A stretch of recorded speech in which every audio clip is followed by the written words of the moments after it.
Hello everyone, I'm very glad that you listened to my story. Please give me a follow and like the video if you enjoyed it. Feel free to comment and provide feedback so I can improve the sound quality. Yes, we invite you to listen to part 9 of the series. Chapter 115, Chapter 115, Chapter 115, Paying You a Reward. Chapter 115, Chapter 115, Paying You a Reward. The next day, Ingbao arranged for Chuchu to help her clear and plow the land, to expand the vegetable garden. The original patch was too small, and her parents were too busy, being little herself she couldn't plow, so she had to bring in a helper. As it turned out, she was not mistaken, Chuchu was extremely capable, not only efficient but also particularly meticulous. She first cut down the weeds, then began digging the ground, rooting out the grass roots and shrub roots, shaking off the soil and tossing it in a pile. As Chuchu dug, she crumbled the earth and even picked out the small stones, making the ground loose and flat. Ingbao was very satisfied and promptly gave her a boiled egg. Chuchu accepted the egg, her eyes reddening, and quietly thanked her. "Thank you. You're welcome, eat it quickly, and oh, from now on when you cook, you can take some vegetables for yourself. I'll bring you some salt later." It wasn't that Ingbao wouldn't take her into her home for food and lodging, but Chuchu's status was special, they couldn't bring her home to eat with their parents. Chuchu carefully peeled the egg, scraping off every bit of egg white stuck to the shell to eat. Ingbao ran back home to pick up a big turnip, put some salt in a small pottery bowl and took it to the thatched cottage. The cottage had now been tidied up by Chuchu, the bedding neatly folded. Outside the cottage, Chuchu had built a simple little stove with stones and gathered a lot of dry firewood and grass roots next to it, often cooking her meals on this little stove. Indeed, the fire starter was given to her by Ingbao. That day, Danny rushed over, grabbed Ingbao by the hand and started to walk back, as she said while walking, "Sister, Danny wants to talk to you." Ingbao of course knew what Danny wanted to ask, and she had already thought about her response. Arriving at Danny's house, she found Danny glaring at her. "Ingbao, why did you let that girl from the Chu family stay?" Ingbao smiled heartily. "I hired her to work for me." Danny remained silent. "Why her? Don't you realize she only came to replace someone from Chu family?" Ingbao blinked. "What do you mean replace? Brother Deshang and her aren't married. She has a working relationship with our Jiang family, nothing else." Danny.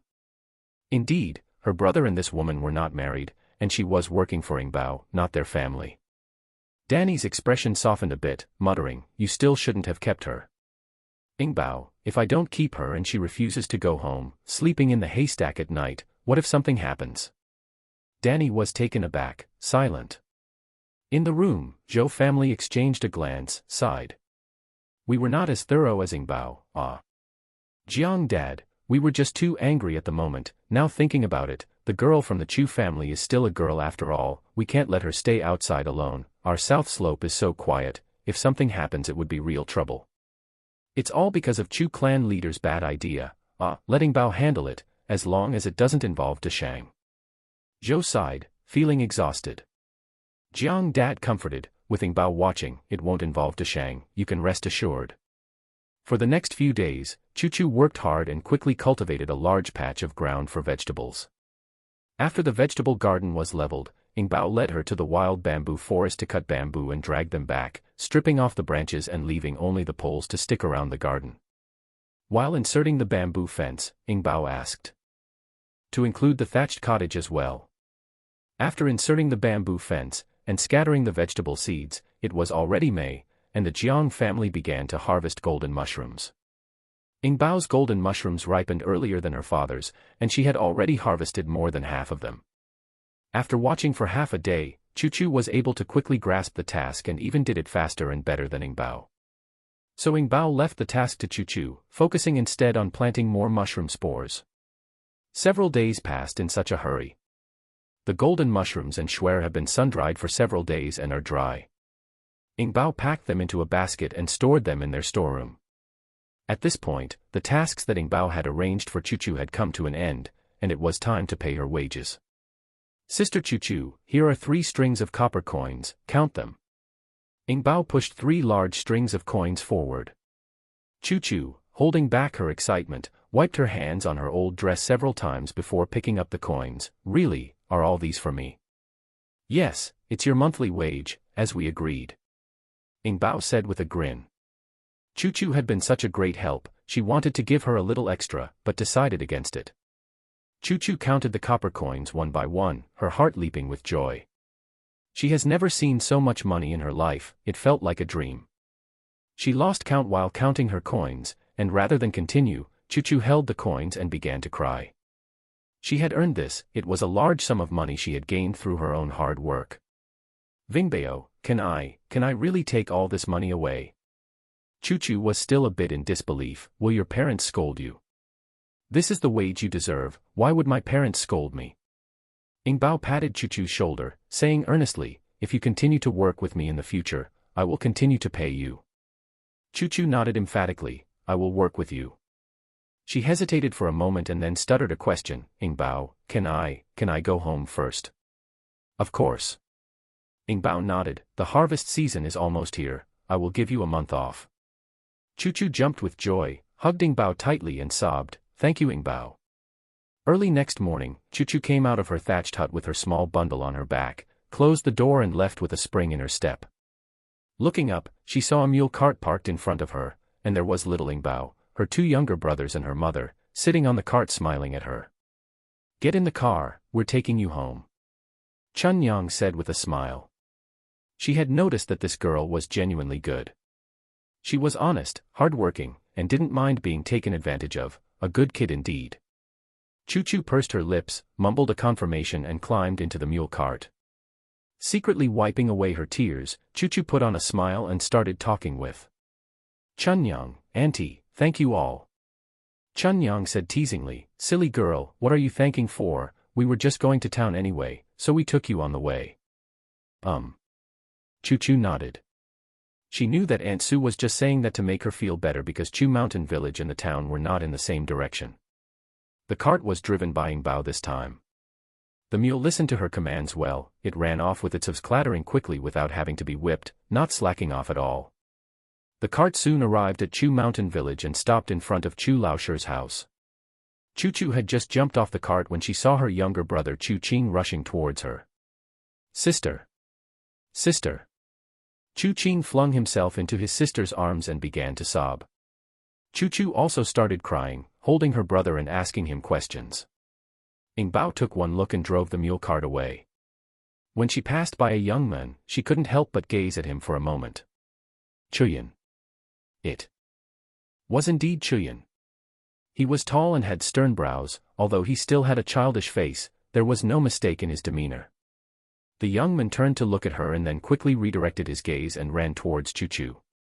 The mule cart brushed past him, moving further and further away, gradually disappearing in the distance. Chapter 116, Chapter 116, Chapter 116, Little Puppy. Chapter 116, Chapter 116, Little Puppy. Ing Bao drove the mule cart into town, and Chun Yang got off to buy daily necessities. She also went to the butcher's stall to buy a piece of pork, preparing to make pork and chive dumplings as a treat for the family. The butcher was still old too, and his son Tu Xiong had become completely honest since his father redeemed him with money. It was said that he had already married and become much more stable than before, not messing around with bad company anymore. Although it wasn't a market day, due to the busy farming season, there were still quite a few vendors selling goods on the street. It was the twin boys' first time coming to town, and they were so excited that they insisted on getting off the cart to walk around, but Ing Bao ruthlessly restrained them. These two boys were hyperactive. Once let off the cart, they could quickly disappear into the crowd, and even a dog wouldn't be able to catch up with them. Whatever you fancy, your sister will buy for you. After suppression, appeasement was a must, and Ing Bao handled it smoothly. Xiaojie pointed at a water buffalo resting by the road and shouted, "Sister, buy the buffalo. Buy the buffalo." Ing Bao slapped his little hand without pleasure, "Choose another one." Xiaojie then pointed to a stone-carved flying beast on the roof of a house by the street, "I want that." That. Ing Bao. She seriously suspected that this little guy was doing this on purpose. Puppy. Puppy. Xiao Wu tugged at his sister's sleeve, pointing in a certain direction. As Ing Bao turned her head to look, her eyes lit up instantly. There was a ragged man squatting by the side of the road with a bamboo basket in front of him. Inside the basket, there were two fluffy puppies. Ing Bao quickly jumped off the cart, ran over to the men, and asked, "Are you selling these puppies?" The men nodded, "Yes." "How much for one?" 10 coins. Ing Bao pulled out 10 coins and handed them to him. "I'll take one." The men happily took the money and pushed the basket towards her. "Pick whichever you like. They've already opened their eyes. Just feed them some porridge every day and they'll live." Ing Bao picked a light yellow puppy.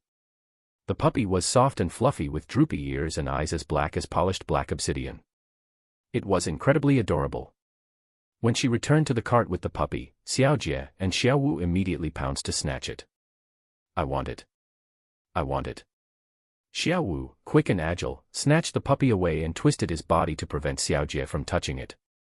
Seeing that he couldn't win against his stronger younger brother, Xiaojie got upset, tilted his head back, and burst into tears, starting to complain to his sister, "I want a puppy. I want a puppy too."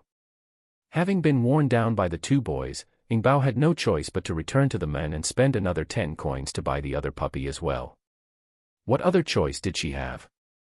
If she didn't buy it, she'll probably turn the two boys into sore eyes. This one was a black-haired dog, but it had a patch of white fur on its forehead that cunningly extended to one of its eyes. Xiaojie wasn't picky. Once he got hold of the black puppy, he wouldn't let go.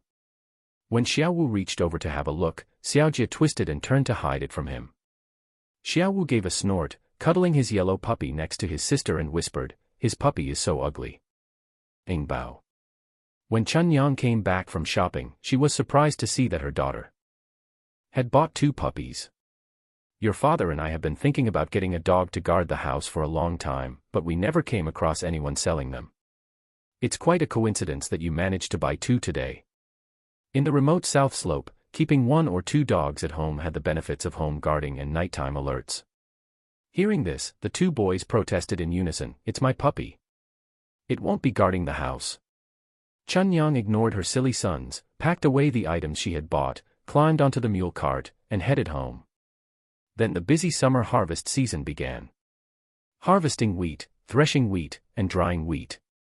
Then turning the soil, sowing soybeans, and planting rice seedlings. The people of East Village also had to focus on harvesting and drying golden and silver ear mushrooms, then reseeding them, a task that kept their feet off the ground. Even before the summer harvest ended, Sun Liqing had begun to visit each village with his underlings, beating drums, urging for tax payment, and notifying everyone that this year's taxes had increased by 10%. Nowadays, the villagers of East Village were indifferent to the increase in the tax levy. Even if they wanted to dwell on it, they had no spare time. They would rather spend their time planting dozens of golden ear mushrooms than cursing their fates. At this time, Zhou Mao came to collect the golden ear mushrooms again.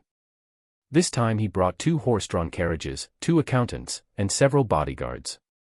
A large group of people reached the doorstep of Jiang Sanlang's old house with a hustle. Jiang Sanlang, who had been waiting for a long time, greeted Zhou Mao, "Mr. Zhou, you must be tired." Zhou Mao laughed and replied, "No, not at all, Brother Jiang. How many premium products have you harvested this year?" Jiang Sanlang led them into the house with a smile, "Let's discuss inside." This year, he and his 2 brothers grew premium golden and silver ear mushrooms. The ordinary varieties were all handed over to the villagers, so it wasn't convenient to discuss it outside. Understanding, Zhou Mao entered the house with a laugh. The villagers knew that the merchants who bought golden ear mushrooms had arrived again. They hurriedly called their friends and family to pack up the dried golden ear mushrooms and bring them to Jiang Sanlang's house for weighing. In a short time, a long queue formed at the entrance of Jiang Sanlang's house. Everyone was carrying baskets full of golden ear mushrooms, waiting to sell them. These events didn't affect Ing Bao because her golden ear mushrooms were not for sale. They were all stored in the warehouse, waiting for Mrs. Wen to come back and decide what to do with them. The 2 little puppies, after a few days of feeding, were already running around in the yard. Seeing Ing Bao, their tails wagged furiously, and they hovered around her feet, ignoring even their young master's calls. Xiaojie and Xiaowu didn't mind, they just continued chasing the puppies, holding chicken bones in their hands to tease them. These few days being farm holidays, Yuan Bao and Huzi also had time off and were home. The 2 of them already joined a group of boys from the village and went out fishing. They certainly wouldn't return until dusk. Jiang Lu and his two daughters-in-law were busy wrapping dumplings, for the work in the wheat field of Jiang family was almost done. Erlang told me a while ago that he would marry after the farming season is over, said Jiang Lu while wrapping the dumplings. I asked him about the girl, like maybe we should find out about her family, but he said he'd handled everything and told me not to worry. How could I not worry though? The incident of marrying her daughter-in-law last time was clear in her mind. Although Deshang recovered physically, he turned out to be much more silent, often staying inside the mushroom shed for the entire day. Chunyang and Deseo exchanged glances, both found it astonishing. Erbo was getting married. It's a good thing, Chunyang laughed. Do you know when his wedding day is? Jiang Lu replied, he said it'll be on the 28th of this month. He's had someone calculate it and says it's the best choice. But there are only around 10 days left, wouldn't it be rushed? Zhou's wife asked. Even the wedding items haven't been prepared yet. Jiang Lu replied, Erlang said he's prepared everything, we shouldn't worry. Upon saying this, she sighed, I don't know what he's prepared, he's been so mysterious, he didn't even tell us. Chunyang pondered for a moment and then asked, did Erbo mention the name of the girl? He said her name is Lu Yenru, Jiang Lu muttered. The name is not bad, but I don't know what her character is like. Chunyang paused, suddenly remembering the girl she had met with her daughter at the Gao family inn in the county town. Her name seemed to be Yenru. Ah, it turned out her daughter was right. Chapter 117, Chapter 117, Chapter 117, Jiang Erlang gets married. Chapter 117, Chapter 117, Jiang Erlang gets married. Compared to the liveliness of East Village, West Village was exceptionally deserted today. Quite a few people had sneaked over to the area near Jiang Sanlang's house in East Village, peeking at how they were selling golden mushrooms. They saw the residents of East Village bringing bucket after bucket of golden mushrooms, then grabbed handfuls of copper coins and returned with smiles stretching across their faces. Some were even comparing the size of their silver ingots as they walked, their complacency causing the people of West Village to grind their teeth in envy. As they were staring wide-eyed in surprise, the villagers of East Village noticed them. They immediately came over to confront, what are you doing here? Acting so sneaky, are you planning something bad again? The people of West Village awkwardly replied, we were just passing by. Passing by? Where are you headed that you happen to pass by Sanlang's house? Don't tell me you have some malicious scheme in mind. The people of East Village clearly didn't believe them. We're just passing by.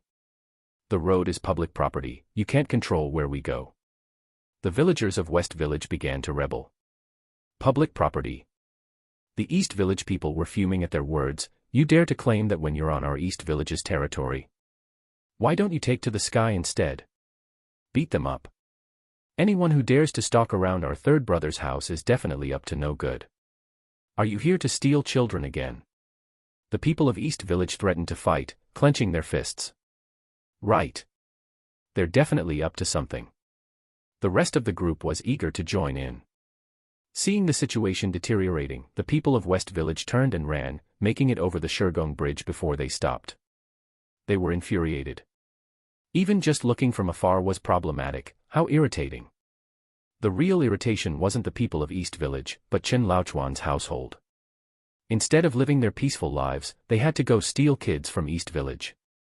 Now, everyone in West Village becomes a suspect when they set foot in East Village, suspected of child stealing. What a mess. If it wasn't for that ill-fated family of Chen Laochuan, their villagers wouldn't have been looked down upon by the Jiang Sanlang. If it weren't for all those troubles, they might have been able to buy some golden mushrooms from the Jiang family and be sleeping with their silver ingots, just like East villagers. As the West Village people grew angrier, when the moon had risen high, they each scooped a spoonful of manure and splashed it on Chen Laochuan's front door. Who's there? Chen Feng's wife had been sleeping restlessly, constantly worrying about her husband and second son encountering trouble. It had already been more than a month and her husband still hadn't returned. The summer harvest season was coming to an end and it was time to plant beans, but with no men in the house, what could they do? Just as she was worrying, she heard a noise outside. Chen Feng's wife draped on a robe and went out to investigate. Only to smell a strong odor from the doorway. When she opened the door to check, she was maddened to find the front door and the ground soaked in urine and feces. The odor almost made her tumble. "Who's the damn swine that dumped manure at our door?" Chen Feng's wife cursed out loud, fuming.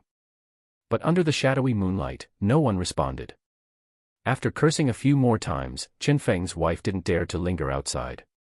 She rushed to close the door tightly. Once inside, she found her hand covered in feces. She had to suppress her nausea as she washed her hands. By the time she got back to bed, the rooster had started to crow. Early next morning, as Chen Wan was preparing breakfast and saw her grandmother still asleep, she went and scooped out a ladle of wheat flour from the cabinet, then thought for a while and scooped half more. She went to the stove and began kneading the dough, preparing to make dough gobs.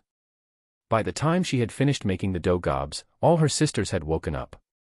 Chen Zhao, upon opening the courtyard door, screamed in surprise, "Why is there excrement on the door?"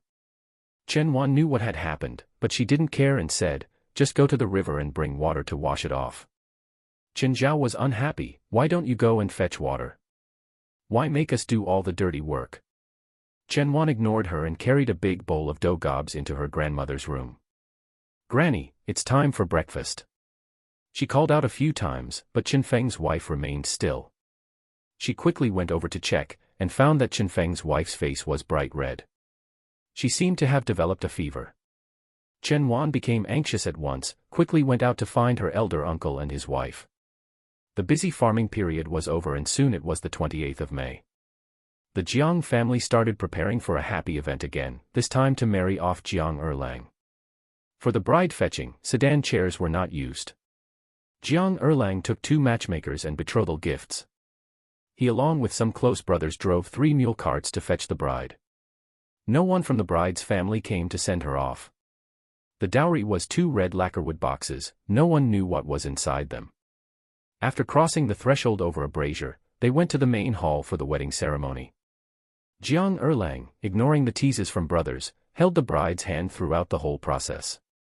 After paying homage to heaven and earth and then to the high hall, the ceremony ended as announced by the master of ceremonies. Jiang Erlang then escorted his bride into the bridal chamber. Ing Bao and sisters Danny were quite curious about the bride's looks and sneaked into the new room. They saw a bride sitting on the big carved bed, wearing a red embroidered wedding dress and a veil over her head. The bride's body was slender, sitting straight and motionless, like a person made of brocade silk. Ing Bao ran over and peeked at the bride's face from under the veil. Wow, it really was Sister Yenru. Yenru also saw the child peeking at her. She smiled, pulled out 2 silver rattles from her sleeve and handed them to her. "Little Bao Bao, go and play with these." Upon receiving the rattles, Ing Bao grinned and said, "Thank you, Auntie Yenru." Yenru gently pinched her little face and gave her a gentle smile. "You're welcome." Ing Bao, having nothing to do, sat on the footrest of the big bed and started chatting with her. "Auntie Yenru, why did you marry my uncle Erlang?" Yenru paused, at a loss for how to answer. After a while, she finally said, "Because your uncle Erlang is a good person. You have good taste." Ing Bao praised, "Not only is my uncle Erlang a good person, he also looks good, right?" Yenru's face turned slightly red. She reached out and gently touched Ing Bao's head, humming softly. Just as Ing Bao was about to say something else, she was suddenly lifted up in the air and carried out of the bridal chamber. "Bao Bao, be good, go play with Sister Danny." Jiang Erlang put down his niece and patted her head. "Come back tomorrow morning to talk to your aunt." Ing Bao opened her eyes wide in disbelief, looking at this man who now preferred his wife over his niece. He actually shoved her out. Then she saw Uncle Erlang strolling back into the bridal chamber, closing the door behind him. Humph. As they say, a man who has a wife forgets his mother, no, forgets his niece. And to think she was the one to introduce him to Sister Yenru. Pouting, Ing Bao went to find Sister Danny. Earlier, she was so focused on talking with Auntie Yenru that she didn't notice when Sisters Danny had left the room. Sister Danny was standing outside the courtyard at this time, looking a bit distracted. Ing Bao tiptoed over to her, tilting her head to look at her. "Sister Danny, why are you crying?" Sister Danny quickly wiped away her tears and whispered, "I'm not crying." After a while, she sniffed and softly asked, "Ing Bao, do you think Dad will stop liking Huzi and me in the future?" Ing Bao patted her hand, assuring her, "How could he? You are his children, how could he not like you?" Sister Danny sighed, but he's married now, there will be other kids in the future. I hear people say, when there's a new mother, there might be a different father, so. Ingbao blinked, at a loss to what to say. All she could do was hold her hand and say, sleep with me tonight. Sister Danny nodded, following her little cousin to their uncle's house. Chapter 118, Chapter 118, Chapter 118, Apricots are ripe, asking for monthly recommendation tickets.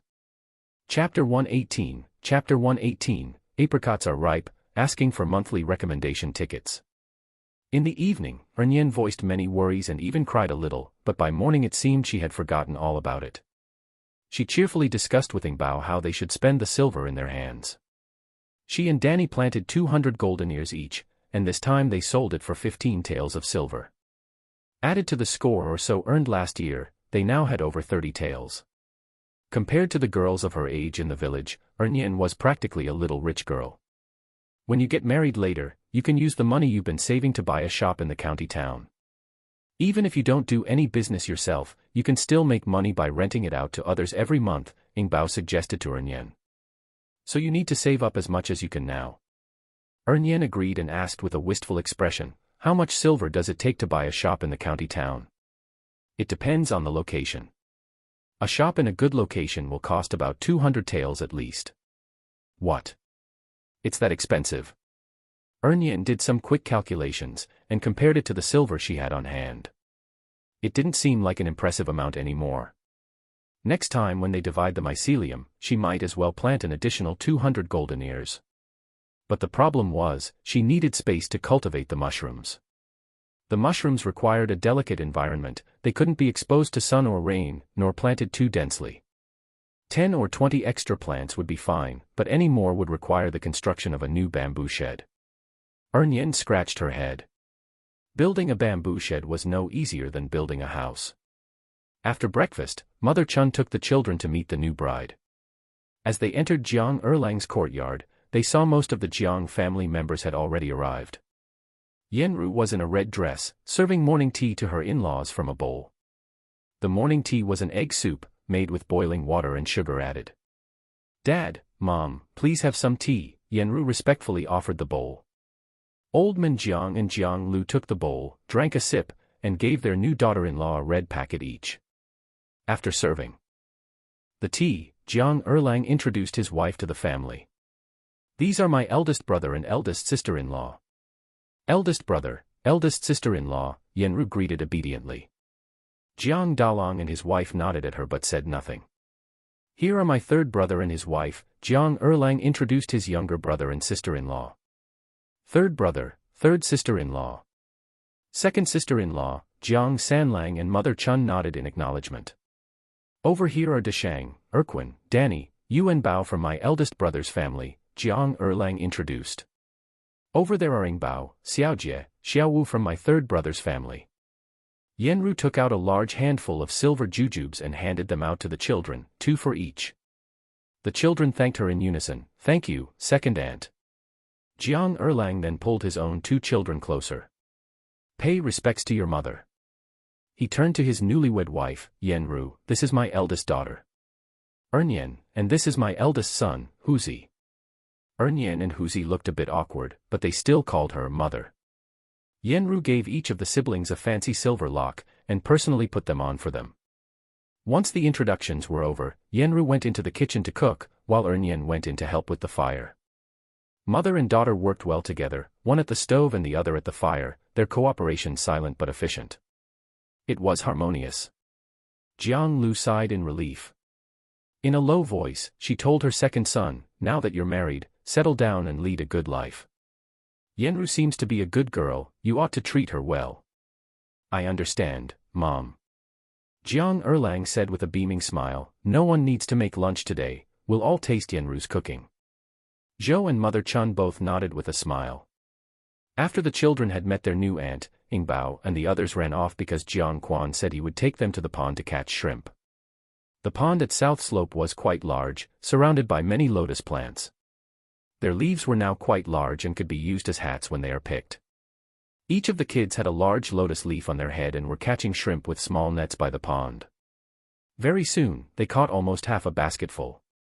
After catching the shrimp, Jiang Quan took them to see his fish pond, in which there were many loaches squirming around. "These are all the ones I've raised. Let's catch a few more loaches later, coat them in flour and fry them in lard. Trust me, they're delicious." Yuan Bao and Huzi were salivating at the thought, quickly urging Jiang Quan to catch more loach for them so that it can be fried in oil. Ying Bao was also yearning for some fried food, but she preferred sour and sweet fruits like apricots and peaches. Her family had many fruit trees around their house: peaches, apricots, pears, persimmons, jujubes, and even a couple of apple trees, alongside several exotic vines that she did not recognize.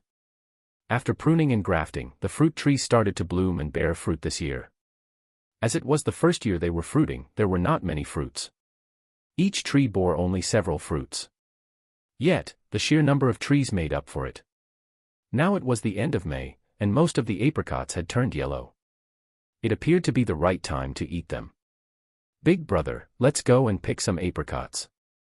The apricot trees were too tall for Ying Bao, and the apricots were hidden behind the leaves, unreachable without a long bamboo pole. "Sure, let me take the shrimp and loach home first." After Jiang Quan had collected enough loaches, he ran home with the basket. Soon after, he returned with a long bamboo pole. Thus, the kids started to pick apricots again. With each hit from the bamboo pole, the ripe apricots fell from the tree. Xiaojie and Xiaowu let out exclamations as they picked up the fallen apricots, and when they found a big one, they would show it to their sister, brimming with joy. Ying Bao, Yuan Bao, and Huzi also picked up the apricots. If they picked one that was squashed, they would wipe it clean with their sleeves and eat it straight away. The ripe apricots were very delicious, sweet and sour, far better than cherries. However, eating too much would harm one's teeth and stomach. Soon enough, Ying Bao felt she could not bite into anything else, yet she still desired more. Jiang Quan stopped picking after half a basketful and started discussing with Ying Bao. "Ying Bao, shall we take the leftover apricots to the market to sell tomorrow?" He knows that these fruit trees belong to Ying Bao and thus he must discuss these matters with her. Ying Bao nodded her head. Please take me with you at that time." "No problem." Jiang Quan started to laugh, tousling Ying Bao's hair. "When we sell them, we will each get half of the money." "Good." At noon, all members of the Jiang family gathered at Jiang Erlang's house for lunch. Indeed, Yenru made 2 large tables of dishes, each dish made with great effort. Not only were the dishes aromatic, but they were also beautifully arranged.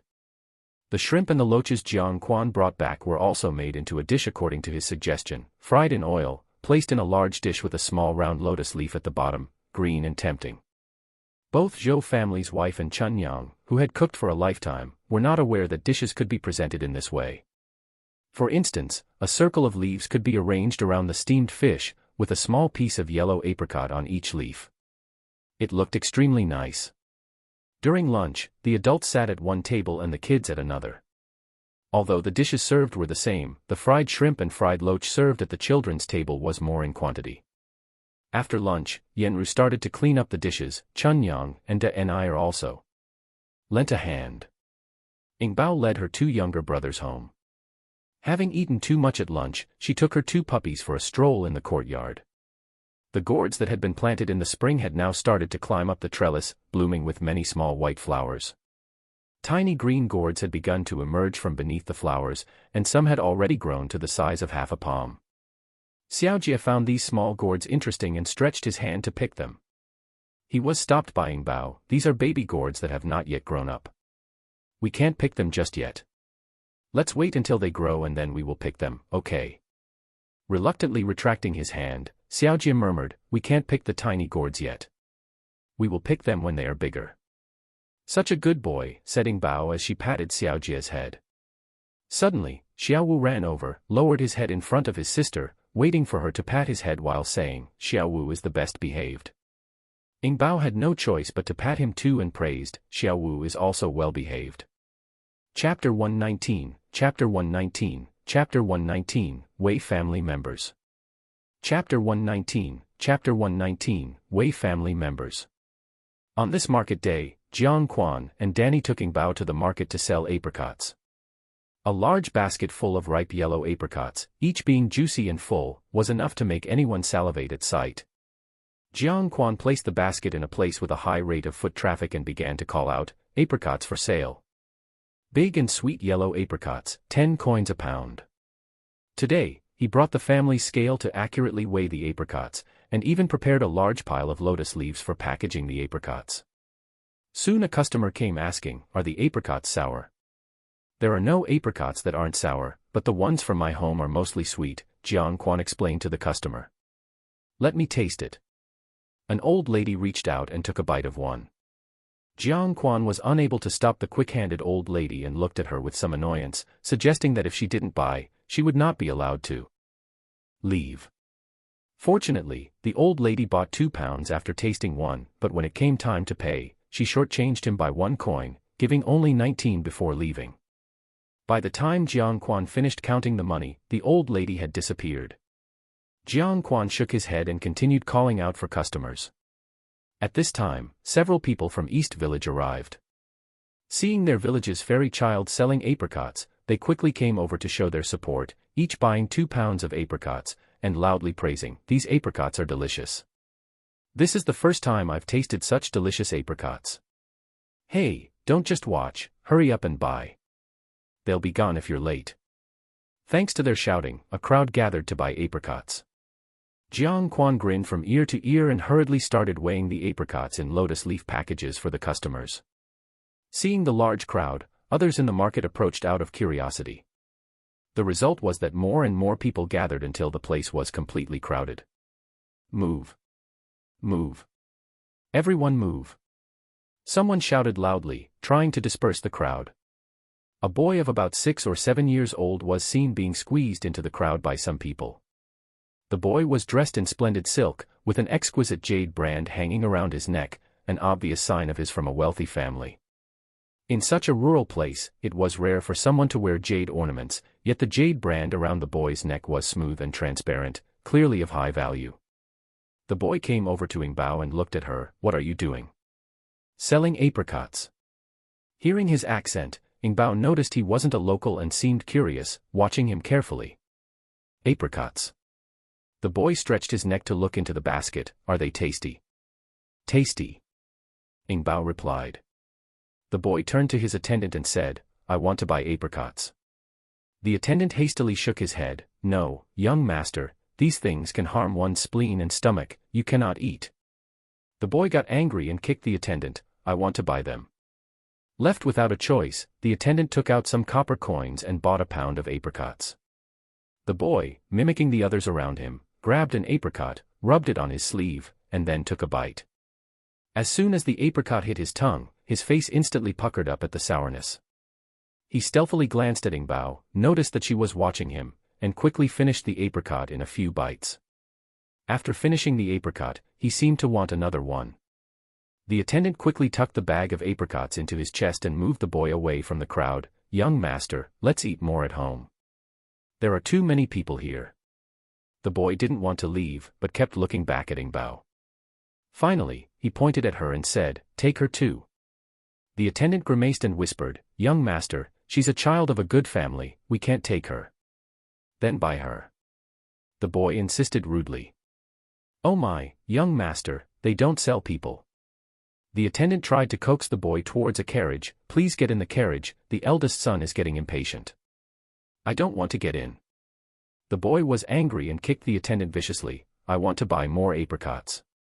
Okay, you get in the carriage first, and I'll go buy them right away." As long as this little master didn't insist on buying the girl, he would even buy a donkey if asked.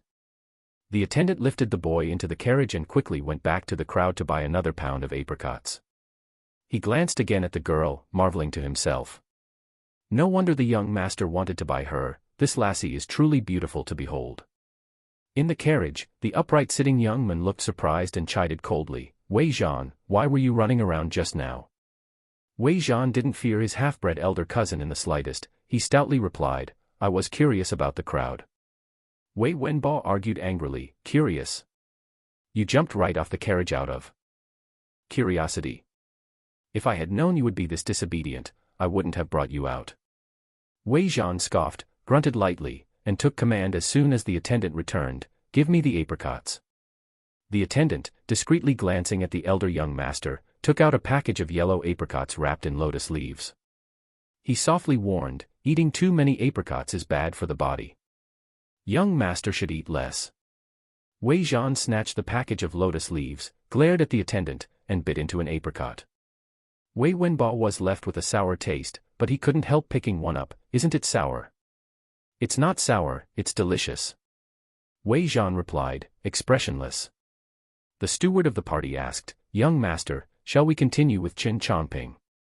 No, let's first find an inn to stay in, answered Wei Wenbo. But the inns here are in such poor condition, maybe we should stick with Qin Chongping, suggested the steward, cautiously. After all, their family is considered wealthy around here, their accommodations should be clean. All right, but clarify to Qin Chongping that we are just here to travel. Everything else can be discussed later. Yes. The steward headed toward the mule cart, telling the haggard-looking old man. Chen, our young master has agreed to come to your place, you lead the way. Good, good. Old man Chen was ecstatic and immediately took the reins of the cart. Inside the mule cart, Qin Chongping was already exhausted, leaning on the cart without moving. He and his father had been through the ringer all the way, not to mention that the Wei family's young master was particularly difficult to handle. He could torment people to death with his whims and fancies. He was almost home, and the young master stirred up trouble again, insisting on strolling through the market. Qin Chongping felt mentally drained. He wanted to rush home, lay on his bed, and sleep for days on end. All other matters could be discussed afterwards. At the market, Jiang Quan quickly sold all the apricots in his basket. Someone asked, will you be here at the next market? Jiang Quan laughed and nodded, I will. There were still quite a few apricots on the tree, but most were half green and half yellow. In a few days, they should be ripe for picking. Jiang Quan carried his younger cousin in the empty basket, and strolled around with his younger sisters, Danny and Ernie. He also wanted to buy a puppy, but unfortunately, he didn't come across one on his stroll. In the end, they spent about 20 coins. Each of the 4 siblings had a bowl of boiled vegetable dumplings, after which they returned home. When they passed by Shichen village, they saw several carriages and a few tall horses parked in front of old Chen's house. Many villagers were watching from a distance, whispering amongst themselves. Ying Bao, with a stern face, urged her second cousin, who wanted to see the excitement, to hurry home. The emblem embroidered on the carriage was the crest of the Mansion Wei family. It seemed that Qin Chongping had indeed called for help from the Mansion Wei family. It was unknown how they planned to clear the Han family's name. She had to go to the county town as soon as possible and alert Wu Daozi. If the Wei family intended to defend the Han family, they would certainly have sufficient evidence. Or perhaps they didn't even need evidence, they could just use their influence to pressure the county magistrate for a retrial. Would a man like Wu Daozi easily compromise? Definitely not. If Wu Daozi refused to retry the case, he would effectively offend the Wei family. He was only a humble 7th-grade county magistrate, who was in office for less than a year and hadn't had any political achievements. He could easily be dismissed. Chapter 120, Chapter 120, Chapter 120, Servant of Wei Residence. Chapter 120, Chapter 120, Servant of Wei Residence. When the group returned home, Jiang Quan began to count the money and divide it up. Yet his 3 sisters were not interested in his little bit of money, directly telling him to keep it. Although Jiang Quan was somewhat disappointed, no one could resist money. It was more than 500 coins, which could buy a lot of things. Well, if they didn't want it, all the better, it would save for himself. In the afternoon, Ying Bao took Dallo to the pond for water and a stroll. In the summer heat, people usually do their activities in the early morning or late afternoon. Some are hoeing in the field, others are making adobe bricks, and some are carrying shovels to irrigate the rice fields. Recently, South Slope had been bustling, with several families planning to build houses here. Like Qin Zhu from the Tang family, brothers Li Dayong and Li Eryong, and Chen Yin, the second son of Qin Sanyo. As soon as they had time, they would come to South Slope to make adobe bricks and chop bamboo. Some of them had already laid the foundation, just waiting for the bricks to be delivered from the brickyard, and then they will start construction of their houses. Suddenly, a group of men on horses charged directly towards them. Some of them even pulled out their bows on horseback, aiming at Yu Yu. Ing Bao was startled and quickly urged Yu to run back home. Startled, Yu sped home as fast as her legs could carry her. Ing Bao followed closely behind, occasionally glancing back. Luckily, she and Yu were not within the range of the arrows. Even if these people urged their horses to chase wildly, they couldn't catch up with the hardy Yu. Upon reaching home, Ing Bao immediately shut the door and shouted, "Dad! Mom! There are bad guys." Jiang Erlang and Chun Yang heard the shouts and came out to see several horse-riding guards surrounding their front door, making them frown. "Who are you? What do you want to do?" One of the guards demanded. "Just now a deer ran into your house. Hurry up and drive it out. That's our family's deer. Are you trying to plunder the people's property?" Jiang Erlang said coldly. The leading guard raised his eyebrow, rebutted contemptuously, "Just because you say it's yours, it's yours. Get out of the way. I'm going in to catch the deer." Jiang Erlang pulled out a trident from the side of the gate. "Let's see who dares to intrude on my property."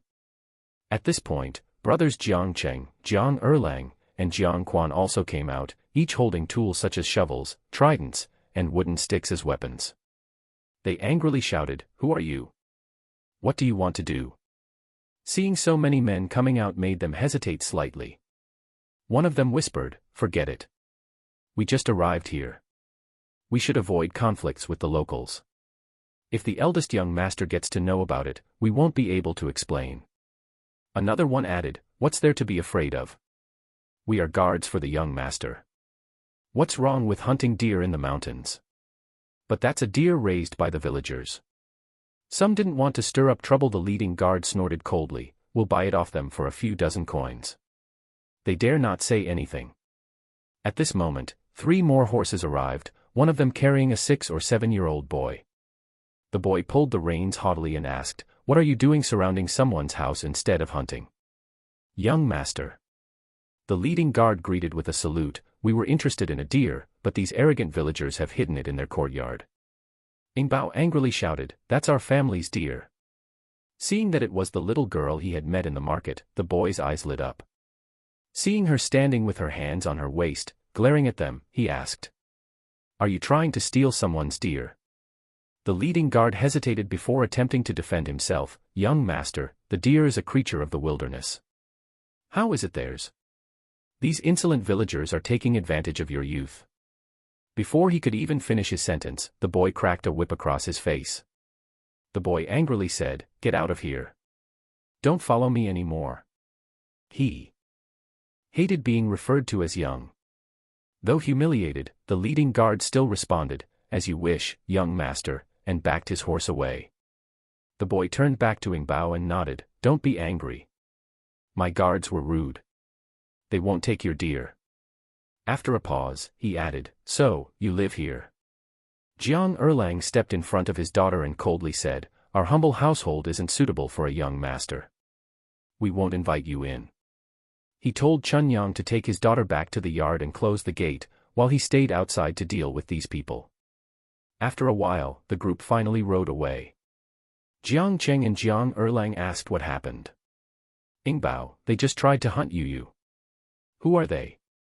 How dare they be so outrageous?" Jiang Erlang had spent the whole morning making snacks at home with his new bride, preparing for the visit to the bride's home the next day.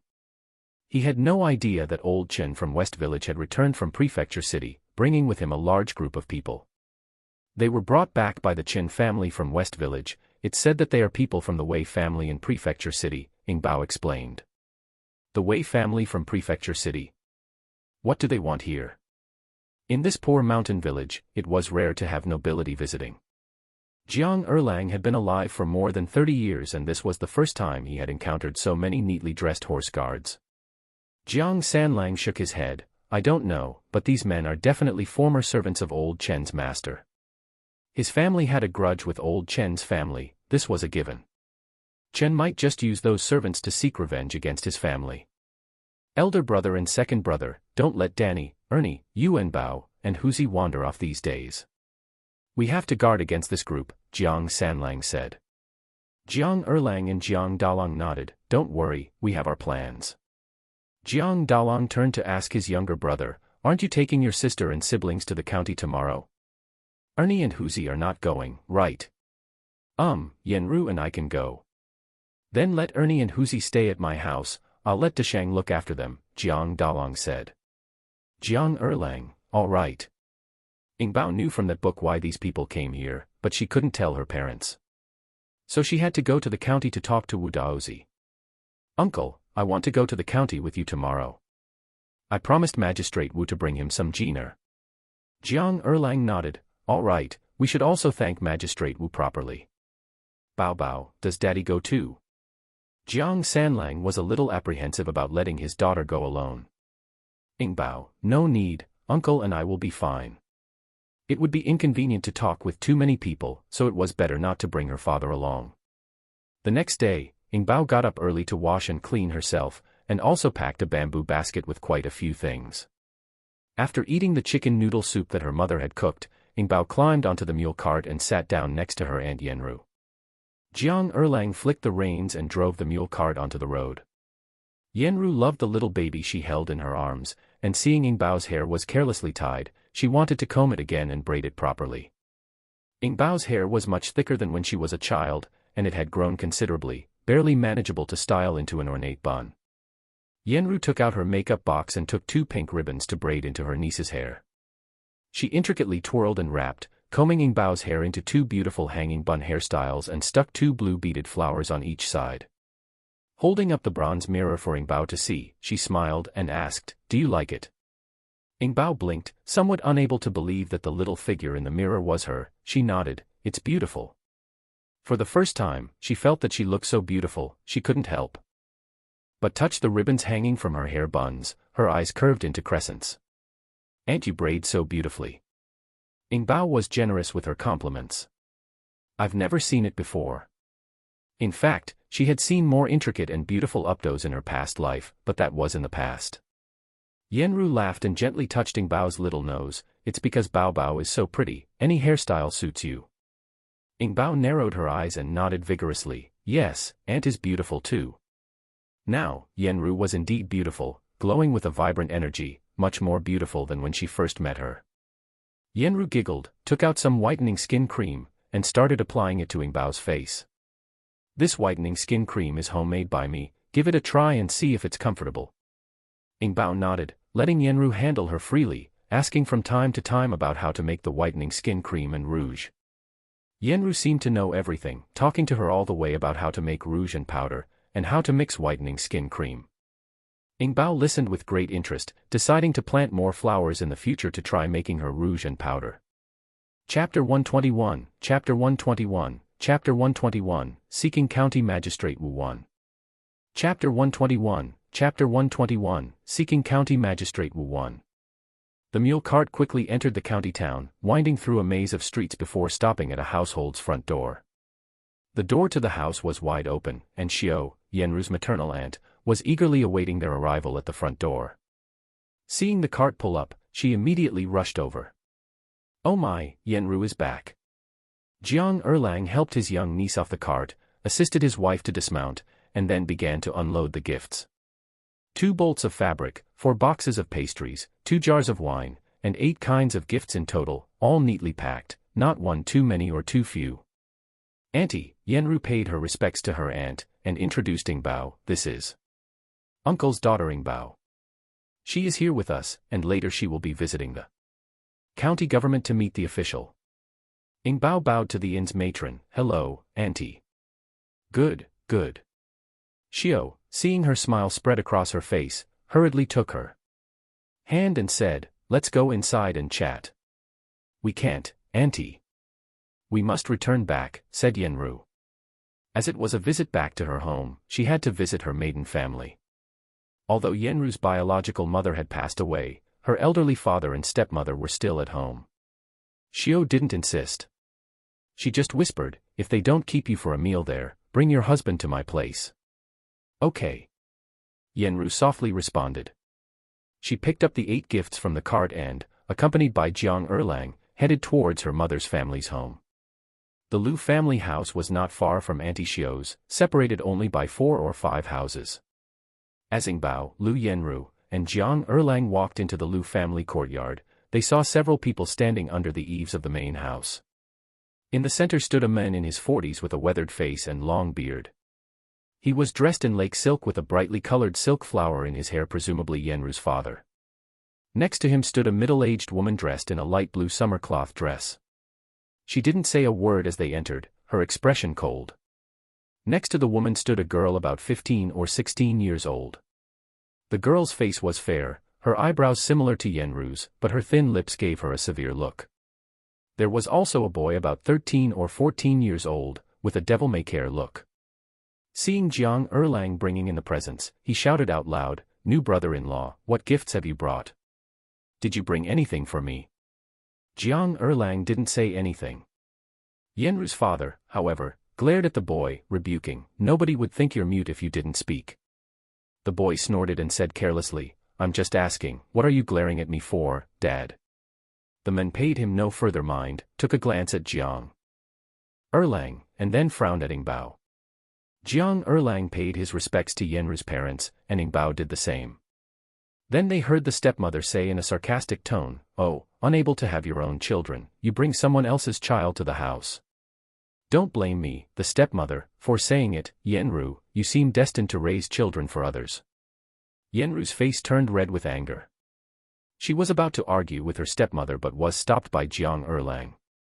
Jiang Erlang calmly said, "Auntie, you have misunderstood. This is my niece. We have brought her here because we had some business in town. If we have disturbed you, we will leave immediately." The stepmother huffed and went back to the room, followed by the girl next to her. Yingbao felt as if the whole family was rather sick. No wonder Yenru was so eager to get married and leave her family. With such relatives, every extra day spent there was a drain on one's life. Yenru's biological father was very distant from his daughter and son-in-law. He left his son-in-law sitting alone in the room, then walked away. Yingbao and her uncle Jiang exchanged glances. Yenru went back to her room to pack up her things, intending to take them away. After a while, Yenru came out with a large bundle, telling her husband, "Let's go." "Okay." Jiang Erlang stood up, took the bundle from his wife, and asked, "What's inside?" "My old clothes, from when I was a little girl until now. I'm going to use them to patch up the soles of shoes," Yenru casually said. "It also includes some of my mother's old belongings." The three of them left the Lu house and headed straight for Auntie Xiao's house. Jiang Erlang put the bundle on the mule cart and then went into the courtyard of his aunt's house with his wife. "You're back." Auntie Xiao poked her head out of the kitchen with a smile on her face. "Erlang, you sit down first. Lunch will be ready soon." "Okay." Jiang Erlang sat down under the persimmon tree in the courtyard with his niece. In the kitchen, Xiao stir-fried vegetables while Yenru helped with the cooking fire. "Is the Jiang family treating you well?" Madame Xiao asked. Yenru nodded. "Everyone in the family is good." "Madame Xiao, are Jiang Erlang's son and daughter respectful to you?" "Both Ernie and Huzi are good to me." "Aunt, don't worry, they consider me as their own mother, and are always respectful." "That's good."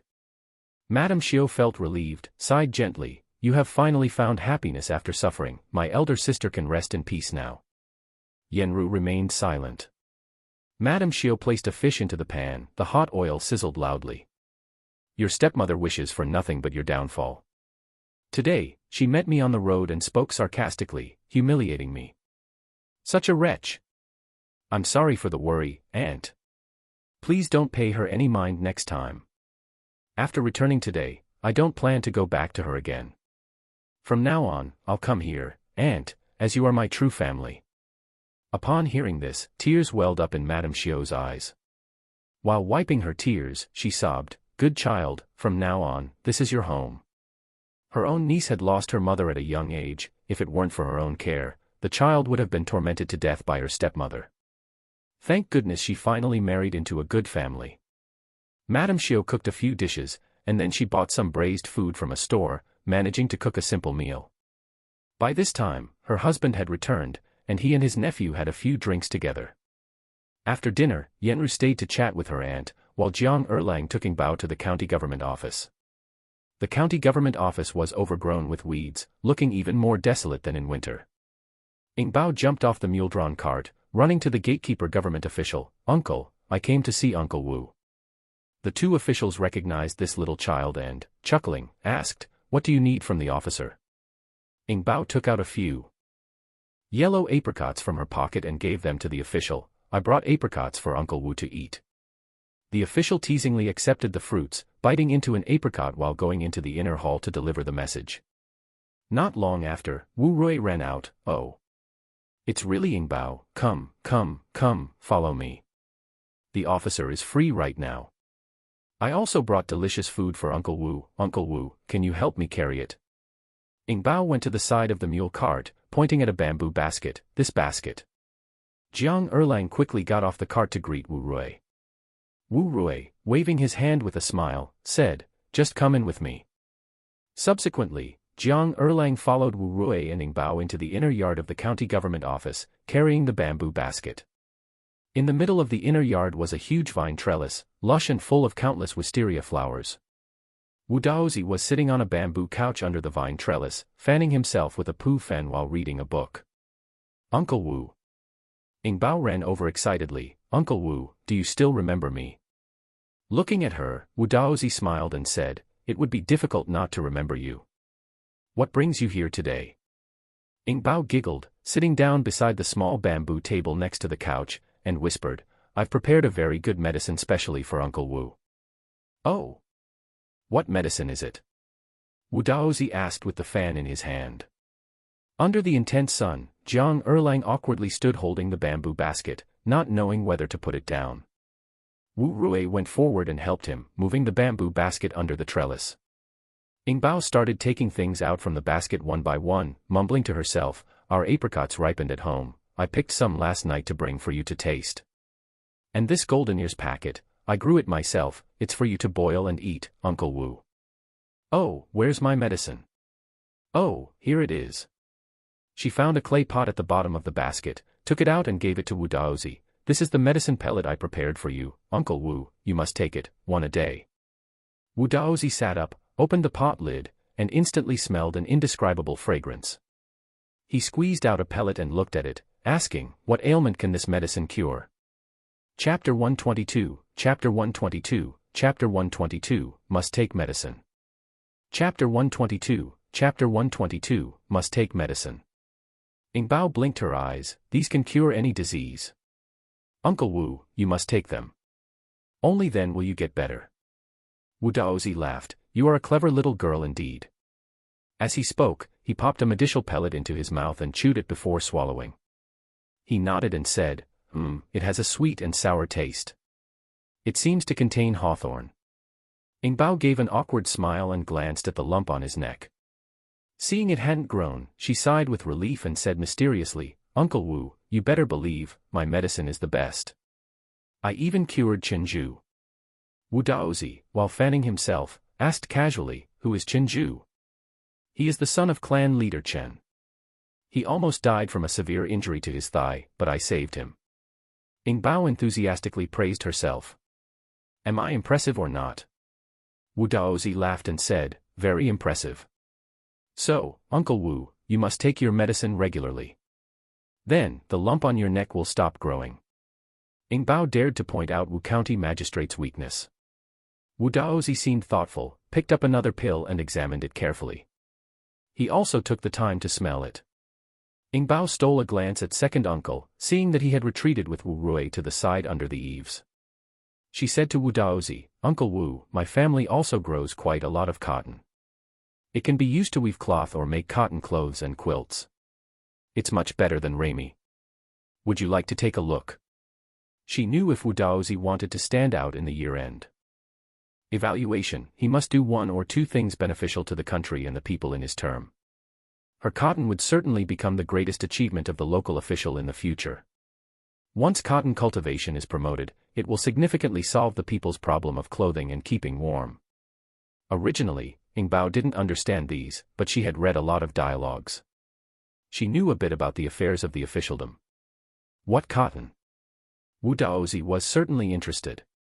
Ing Bao dug out a pack of cotton from the bottom of the bamboo basket, along with a ball of cotton thread and a piece of cotton cloth. She showed them to Wu Daozi one by one. Wu Daozi took them for a close look, his eyes shining brighter as he looked. "What species is this?" Where did you get it from? This cotton was grown by my family. The seeds were bought from a salesman. They are said to be a foreign variety. Ing Bao told Wu Daozi everything. We planted it last year and yielded several £100 per acre. Suddenly, Wu Daozi sat upright and asked Ing Bao seriously, how many families in your area are planting this? Ing Bao counted on her fingers, about 10 or so families. They didn't plant much, just a few acres each, not as much as my family. Did your family give them the seeds as well? Wu Daozi asked. Are there any left now? Yes, but we shared all of our seeds with the villagers. After the autumn harvest, we will have plenty of cotton seeds again. Wu Daozi suddenly stood up, his eyes burning as he stared at Ing Bao. Little Ing Bao, can this cotton really yield a few £100 per acre? Yes, if the field is fertile, it should yield more than a few £100. Our 2 acres yielded nearly £1,000 of seed cotton last year. This year, we planted over 20 acres. We estimate it will yield £10,000 of cotton. £10,000 of cotton would spin so many threads and weave so many cloths. It's much better than growing rami. Wu Daozi's eyes shone excitedly. He paced back and forth, then suddenly turned and walked out. Ing Bao was anxious. She still had something important to say. Uncle Wu, I still have something important to tell you. Wu Daozi turned back. What is it? Ing Bao ran up to him and whispered, Mansion Wei family from prefecture. City wants to vindicate the Han family. Mansion Wei family from prefecture city. Wu Daozi indeed knew about this Wei family. It was said to have close relations with some commandery prince. How do you know? Wu Daozi asked. Ing Bao then told him about how old Qin had gone to prefecture city and brought back a group of people. Wu Daozi rubbed his chin, deep in thought. Anyway, I am not a child of the Qin family. Uncle Wu, you must not believe in anyone's words. Ing Bao said all she wanted to say and then took her leave. I'm going home now, Mr. Wu, if you are free, come and visit my place. By autumn, the big gourds I've planted will have grown up, and I can send some to you. Wu Daozi smiled slightly, okay. Ing Bao hopped off to find her uncle. On her way, she turned back to remind him, Mr. Wu, make sure to take your medicine. I'll come over again after some time. My pears are almost ripe, and there are peaches too. Wu Daozi smiled and nodded. After leaving the county government, Jiang Erlang wiped a bead of sweat off his forehead. He wasn't sure if it was from the heat or something else, but he had to admit he admired his tiny niece. He could never hold a good conversation with Mingfu himself, but his little niece managed to say so much, even convincing the important official to take her medicine. What's more, Mingfu had agreed. He sighed. He really needed to learn from his niece. It was getting late. If he left the county town now to journey home, which was tens of miles away, it might not be very safe. Jiang Erlang decided to stay overnight and go home the next day. It was a good chance to wander around the town and do some shopping. He and his elder brother had each earned over 100 taels of silver from selling premium gold ear mushrooms and white fungus. He had made back all the extravagant spending done for his wedding. With this money, Jiang Erlang decided to buy some things for his wife and children. He bought stationery for Huzi and his daughter along with copybooks and books. Some nice-looking summer clothes were purchased for his wife and children. Then he parked the mule cart in front of a temple and went in to consult for Yenru. The old nun in the temple who was a doctor said that it was difficult for a woman like Yenru who was amenorrheic to become pregnant. She advised Jiang Erlang not to get his hopes up too high. Jiang Erlang was slightly disappointed, but he came to terms very soon. Anyway, he already had a son and a daughter. Whether Yenru could have a child or not was not so important. In fact, Jiang Erlang had known this before marrying Yenru. Getting medical advice was just to clarify things for himself. Yenru had been married once before and was divorced by her ex-husband because she hadn't conceived for 3 years. She had mentioned this to Jiang Erlang. So Jiang Erlang didn't ask his parents to hire a matchmaker for him, nor did he let anyone in his family know. The county town is about 80 or 90 miles from Chuana town. As long as he and Yenru didn't tell, nobody in Qin village would know about this.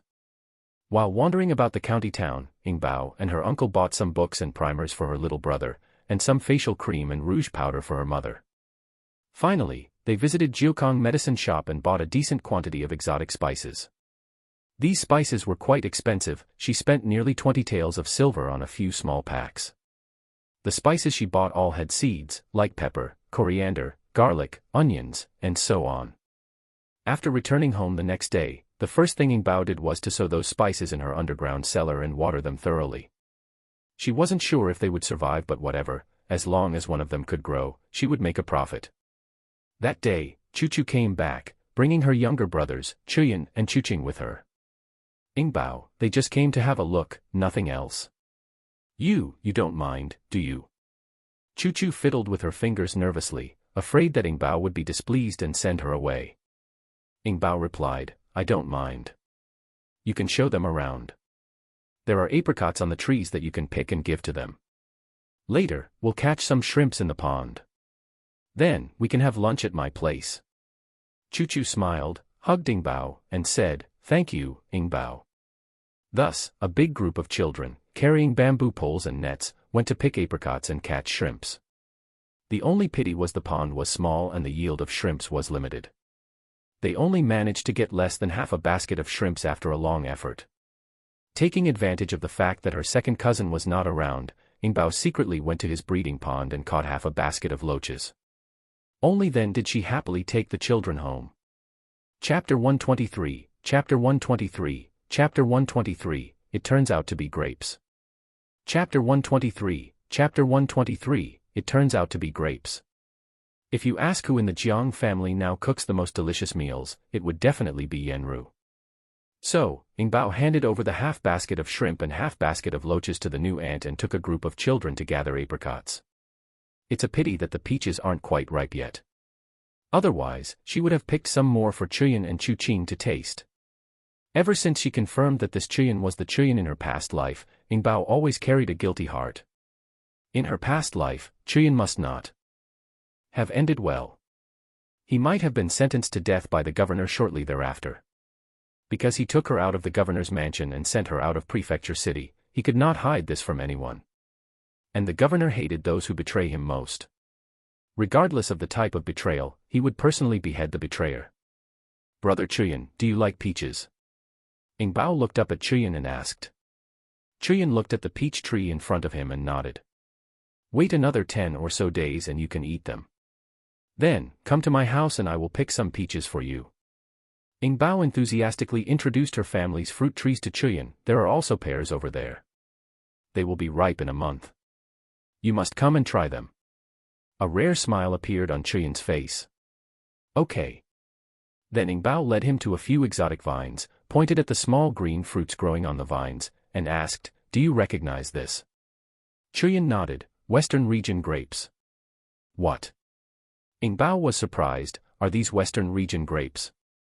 In her previous life, she had heard about them but had never seen them, as they were only found in the homes of high-ranking officials and nobles in Beijing.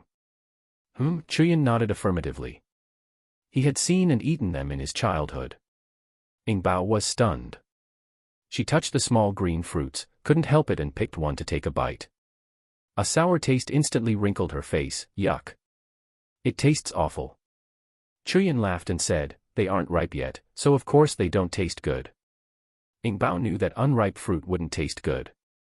She just wanted to make Chuyin happy.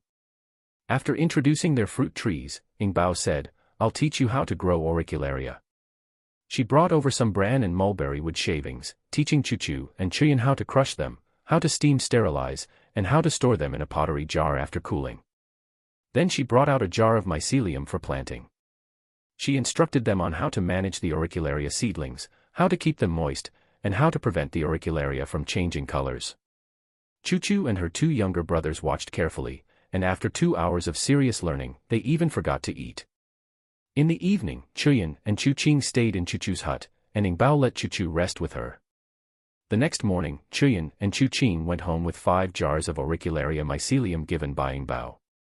When leaving, Chuqing cried his eyes out, vowing to visit his sister the next time he had a day off. Chu, on the other hand, didn't cry, happily saying goodbye to her 2 younger brothers. Yingbao, what do we do now? Chu worried that Ing Bao wouldn't need her if she didn't work for a day. Ing Bao looked at the sky and said, "The weather is clear today. Let's go cut bamboo." There was a large bamboo grove in the Jiang family's perennial fields on the south slope, filled with randomly growing wild bamboo. Although it was lush, the bamboo was thin and small, so it was of little use. Thus, they had to remove some of the lush bamboo, leaving behind only the sturdy bamboo that was good for growth. "All right, let's go cut bamboo." Chu took the new axe Ing Bao gave her, carried a backpack, and followed Ing Bao to the bamboo forest. Danny and the second aunt also came along for fun. They recently had nothing to do and found Chu to be a genuinely good person. So both of them put aside their prejudices and were willing to work and play with her. So, the 3 young women and 1 child went towards the bamboo forest. "I heard that there are bamboo shoots in the bamboo forest. They're delicious when cooked, but I've never seen them," the second aunt asked Chu. "Have you seen them?" Chu nodded. "There is a bamboo forest on the hillside near my house. But that belongs to others. You can collect bamboo shoots there. They are indeed very delicious when cooked." Ing Bao also had never seen it and asked curiously, "What is a bamboo mushroom?" "It's a type of fungus, also known as bamboo pith." Chu replied, "When I go back, I'll bring some for you to taste." Ing Bao nodded. The group arrived at the bamboo grove. They scared away any snakes hiding in the bushes before gradually advancing. "Let's chop here." Ing Bao pointed at a section of bamboo. "Chop down the thinner ones and keep the thicker ones." "Okay." Chu and Danny started chopping. Ing Bao and Ernie dragged the chopped thinner bamboo out of the grove and piled them up at the side. The bamboo could be dragged back to be used as firewood or at the very least, be turned into brooms. However, Ing Bao had a bigger use for these bamboos. She wanted to extract fresh bamboo juice from them. Fresh bamboo juice has a cooling effect and is a key component in treating phlegm. It can be used to treat symptoms such as excessive phlegm when a person has a cough, asthma, chest tightness, stroke, and children's heat stroke. As the 4 young sisters were energetically working, several people suddenly approached briskly. The one leading the group was Wei Zhan, aged 7. He ran quickly to Ing Bao's side and asked with his head cocked, "What are you doing here?" Ing Bao replied annoyedly, "Working." Seeing that the little girl's face was red with exertion and sweat was streaming down her neck, he resisted the urge to help her wipe her sweat, and said, "I'll help you." "No need." Ing Bao did not want to deal with this annoying boy from the Wei family. She dragged 2 thin bamboos away. Wei Zhan was not discouraged. He followed her and said, "Aren't you tired? How about I get a guard to help you?" "I'm not tired. Move aside and stop blocking the way." Ing Bao dropped the bamboo and proceeded back into the bamboo grove to drag another batch. Wei Zhan wanted to follow but was blocked by his attendant. "Young master, there could be snakes inside, you should not enter. Everyone else is not afraid of snakes, only you are. You're less brave than a child, what use are you to me?" Wei Zhan glared at the guard discontentedly. The guard lowered his head, speechless. At this moment, Chen Zhao and Chen Tian arrived, panting and using handkerchiefs to fan themselves. "Seventh young master, what are you doing here?" Chen Tian offered a handkerchief to Wei Zhan to wipe his sweat, but he pushed her away. "Stay away from me." Wei Zhan scolded rudely. Embarrassment flashed across Chen Tian's face, but she quickly smiled and said, "Seventh young master, the eldest young master asked us to take you for a stroll. But this place is desolate and wild animals may show up, so you see, get lost." Wei Zhan shouted angrily, "Who asked you to guide me?" At Wei Zhan's rebuke, Chen Tian took a step back, teary-eyed and dared not say another word. Chen Zhao gave her a glance, thinking she deserved it. Stepping forward, she cautiously asked, "Seventh young master, how about we rest here for a while? This area seems pleasantly cool." She realized that Wei Zhan, the little master, seemed to like the Jiang family child. If she said anything that made him unhappy, she might end up like Chen Tian. So she knew she had to win his favor by always agreeing with him. Wei Zhan nodded in approval. He asked the guards to clean up the area and sat down on a tree stump to rest.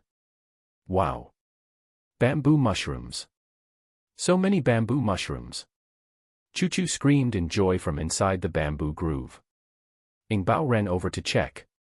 She saw a patch of fungus with white skirts in a clearing within the bamboo grove. Chu Chu was picking them one by one. So this is a bamboo mushroom. Ing Bao was seeing this kind of mushroom for the first time and wondered if they were edible. Chu Chu laughed heartily. Yes, these are bamboo mushrooms. I never expected to find them here. We are in for a treat. Seeing Chu Chu so confident, Ing Bao also began to help pick. They got over a dozen bamboo mushrooms. She put the white mushrooms in her basket, planning to bring them back to show to her mother. Chapter 124, Chapter 124, Chapter 124, Fresh Bamboo Drips. Chapter 124, Chapter 124, Fresh Bamboo Drips. Wei Zhan was disturbed by their shouts and hurried in to see what was going on. Seeing the child very fond of the bamboo maiden mushrooms, he ordered the guard, "Go find these mushrooms and pick them for me." The guards couldn't defy him, so they had to reluctantly enter the bamboo forest to look for the mushrooms. The Ing Bao sisters once again chopped bamboo for a while. Seeing that it was getting late, they packed up their things and went home. Wei Zhan followed behind them until they reached the front door of the Jiang family. But once these sisters entered the house, they shut the main door, showing no intention of allowing him in. Wei Zhan had never experienced such a cold reception in his life. While he felt dejected, a strange feeling arose in his heart. He commanded his guard to leave the collected mushrooms at the front door of the Jiang family. Only then did he leave, clearly upset. Ing Bao, who was a door away, listened for Wei Zhan's departure before she opened the door. She paused at the doorway for a moment, pondering over the situation, before returning to her room. Danny too peeked out, and seeing a lot of bamboo maiden mushrooms left outside the door, she exclaimed with joy and quickly grabbed them to show to Chu Chu. There are so many, we can't finish them all, let's dry them and save them for next time. Chu Chu suggested. God knows where the Wei family's guards found so many mushrooms, it was like a bountiful harvest. Danny grinned widely and immediately found a bamboo tray to dry the mushrooms. At this moment, Ing Bao was a bit sell. She didn't expect that the Wei family's brat turned out to be Wei Qi. In her previous life, Wei Qi was a frequent visitor to the governor's mansion. Not only was his relationship with Chen Zhao ambiguous, but he also had repeated run-ins with her because of Chen Zhao. That's right, at that time Chen Zhao had also entered the governor's mansion and even became a concubine of the murderous governor. And she, a humble dancer, was continually targeted by Chen Zhao. Once Zhao had even conspired to make her make a mistake during a dance party, causing her to be almost stabbed to death by the guards. Luckily, the governor couldn't bring himself to kill her, a dancer well-versed in the Huxian dance. Instead, he made her stand in the winds and snow with a chunk of ice for 2 hours. But she was not one to turn the other cheek. Since Chen Zhao dared to harm her, she was going to fight back. She planned to escape from the governor's mansion, so she left a note under the pillow, certain that it would end up in the governor's hands after she had fled. Ing Bao could imagine, when the governor realizes her escape was due to being deceived by Chen Zhao, he would definitely have a severe punishment for Chen Zhao. Even if he didn't flay her, a bout of whipping was certain. 10 strokes would be enough to take half of Chen Zhao's life. There were many concubines like Chen Zhao in the governor's mansion. There weren't 100 of them then, at least dozens, all young, beautiful and charming. They were also the lowest of the low, often used by the governor to entertain guests or reward subordinates. If a concubine made a mistake, it was lethal. They were not even given the chance to be sold, they were simply beaten to death with rods or whips. That's why, the Han couple was desperately trying to eliminate her, probably because her escape caused Qin Chongping and Qin Zhao to be completely rejected by the governor's mansion. She didn't expect that in this life, Wei Qi would run to the Qin family in Chuanha town, and get mixed up with Qin Zhao so early on. Ing Bao couldn't figure out why the prestigious Wei family held Chen Laozuan in such high esteem. Not only in her past life, but also in this life. Even if Chen Laozuan had once saved the patriarch of the Wei family, it was only right for a servant to protect his master. There was no reason for them to elevate Chen Laozuan so high, going as far as fulfilling his every request. Unless Chen Laozuan has a deep connection with the Wei family, compelling their patriarch to look after his family. Ing Bao, it's time for dinner. Danny came over to call her. Jiang Erlang wasn't home today. Yenru had prepared some shrimp and loach and invited all the girls to eat with her. After dinner, Danny, Ernie, and Chuchu helped clean up the dishes. Yenru, on the other hand, used balsam flowers to make a dye, added some alum water, and applied it to each girl's nails. She also helped them redo their hair, taught them how to do their eyebrows, apply makeup, and how to coordinate their outfits. Having grown up in a county town, Yenru's taste in fashion was entirely different from the village girls. Under Yenru's guidance, Danny, Ernie, and Chuchu felt as if they had stepped into a whole new world, and their horizons broadened. Thus, Danny, Ernie, and Chuchu suddenly became beautiful and learned to cherish their own appearances while working. Whenever they went outside to work or chop bamboo, they all wore rain hats and cotton gloves. Danny would even wear a face towel to prevent sunburn on her cheeks. Ingbao didn't care much, as she was still young and didn't care whether her skin was fair or not. She sat on a stool next to the pile of bamboo and started to burn bamboo to get fresh bamboo juice. She prepared several clean pottery jars, placed them at the end of the peeled bamboo, and then burned the green bamboo pole with fire. The drips of bamboo juice would then drip down the bamboo into the jars. After a day of burning bamboo, Ingbao obtained several jars of fresh bamboo juice before she finally stopped. She brought the pottery jars back, quietly stowed them in her cave, and planned to make some medicinal liquid whenever she had time. Once the autumn and winter seasons arrived, there would be more people suffering from coughing and wheezing. Her bamboo juice would come in handy then. During this period, Wei Zhan came to South Slope every day, either bringing bamboo shoots or wild chickens and rabbits. Ingbao, this is a wild chicken I hunted. Wei Zhan showed off a long-tailed wild chicken he held. I am gifting it to you. Ingbao originally didn't want to deal with this kid, but remembering how she had been humiliated by him and Qin Zhao in her previous life, she squinted and asked, "Why are you giving me things?" Wei Zhan scratched his head, just felt like giving. "But I don't know you," Ingbao replied. Wei Zhan blinked, seeming a little confused. "I've been here for 3 days and you still don't know me." Ingbao nodded, "Of course I don't know you. I don't know your name, I don't know your parents' names, and I don't even know why you came to our humble village. MV name is Wei Zhan, and I'm the 7th in line in MV family. MV father's name is Wei Shixian, and my mother's name is Wang." Wei Zhan earnestly started telling her about his family. "My cousin and I were traveling and thought that the scenery here was nice, so we decided to stay for a while." He ended by asking, "Now do you know me?" Ingbao merely responded with a hum before asking, "Why are you staying with the Chen family? Are they your relatives?" Wei Zhan blinked his eyes. "Chen has known my father for some time. It was my older brother's decision to stay at their house. Otherwise, could I stay at your house?" No, Ingbao felt she wouldn't get anything useful out of this kid and didn't really want to speak to him anymore. Wei Zhan was just happy to speak with the young child and kept circling around her. One moment he was pulling out a stalk of grass and asking her what it was, the next he was plucking some leaves to give her. Suddenly, Wei Zhan screamed. His whole body jumped up and he shook his hand non-stop. The guards were startled and rushed over. "Young master, what's wrong? Were you bitten by a snake?" Wei Zhan stood stiffly there, his hand outstretched, his face flushed red, his eyes looking sideways at the ground and repeatedly yelling, "Get it away. Get rid of it fast." When Ingbao looked, she couldn't help but laugh. A big fat green worm was wriggling on the ground, thicker than an adult's finger, and had horns on its head. So the little tyrant was scared of large green worms. "Ha, he's so useless." The guards breathed a sigh of relief, kicked the green worm far away, and then comforted, "Young master, don't be afraid, it doesn't bite." But these words didn't comfort him at all, and in the end Wei Zhan left with a long face following the guards. Because he felt that he had lost face in front of the young child, he couldn't stay any longer. Chapter 125, Chapter 125, Chapter 125, Extortion and Blackmail. Chapter 125, Chapter 125, Extortion and Blackmail. Wei Zhan was absent, and Ingbao finally had a couple of days of peace. Whenever the girls weren't working, they would learn to make rouge and scented powder with Yenru. They would pick lotus and pomegranate flowers and repeatedly pound them in a stone mortar. After adding water and washing the product, they would dispose of the top layer of yellow liquid, leaving behind red ointment as their bright rouge.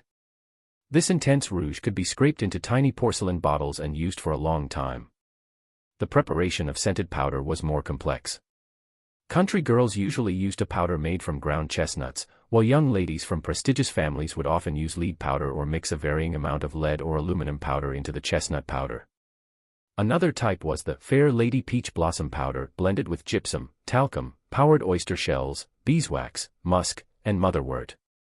Yenru taught them to roast oyster shells over a fire, remove the outer black layer, leaving only the shiny inner layer to be crushed and ground into a fine powder. They would then dry lotus and peony flowers to make a powder and mix this with the oyster shell and chestnut powder. This scented powder would leave the skin soft and clear when applied. Adding a little lead powder would make it even better. However, Ingbao said that applying lead powder could cause sickness in women and refused to let Yenru add any into the mixture. One day, as Yenru was making rouge with the girls, some unexpected visitors arrived. Lady Chow, the true mother of Lady Lang, came to Jiang Erlang's house with her son and daughter. Jiang Erlang was not at home at the time, and Yenru, unfamiliar with this group, ended up being shoved around by them. "You vixen! Behaving so seductively towards my son-in-law." Chow attacked Yenru as soon as she arrived. Danny and her sister were scared and rushed forward to protect Yenru. "How dare you defend this wench?" Lady Lang saw her daughter protecting Yenru and became furious. She charged forward and slapped Danny twice. Seeing this, Ingbao quickly yelled, "Aunt! Mother! Come quickly!" Zhang's sister-in-law and Chunyang rushed over when they heard her.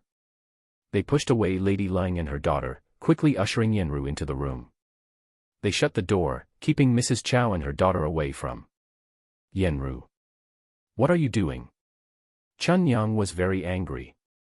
Lady Lang had really gone too far. Jiang Erlang was already married, and she had also married and had children. Chunyang couldn't understand why she was making trouble. "Sister Chunyang, woo, are you really going to defend that wench?" Lady Lang sobbed, holding her face in her hands.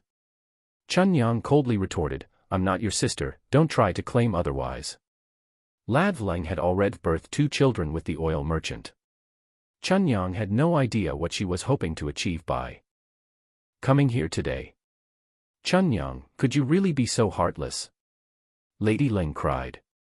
Seeing no reaction from Chunyang, she ran to Zhou's wife, sister-in-law. "Is mother-in-law at home? I want to pay my respects." Zhou's wife felt a shiver down her spine and quickly motioned for Chunyang to find Jiang Sanlang and Jiang Erlang. Chunyang didn't hesitate and left. Halfway there, she found Jiang Erlang hurrying home. "You're finally back. The Lang family is causing trouble again, I suspect they're up to no good," she said.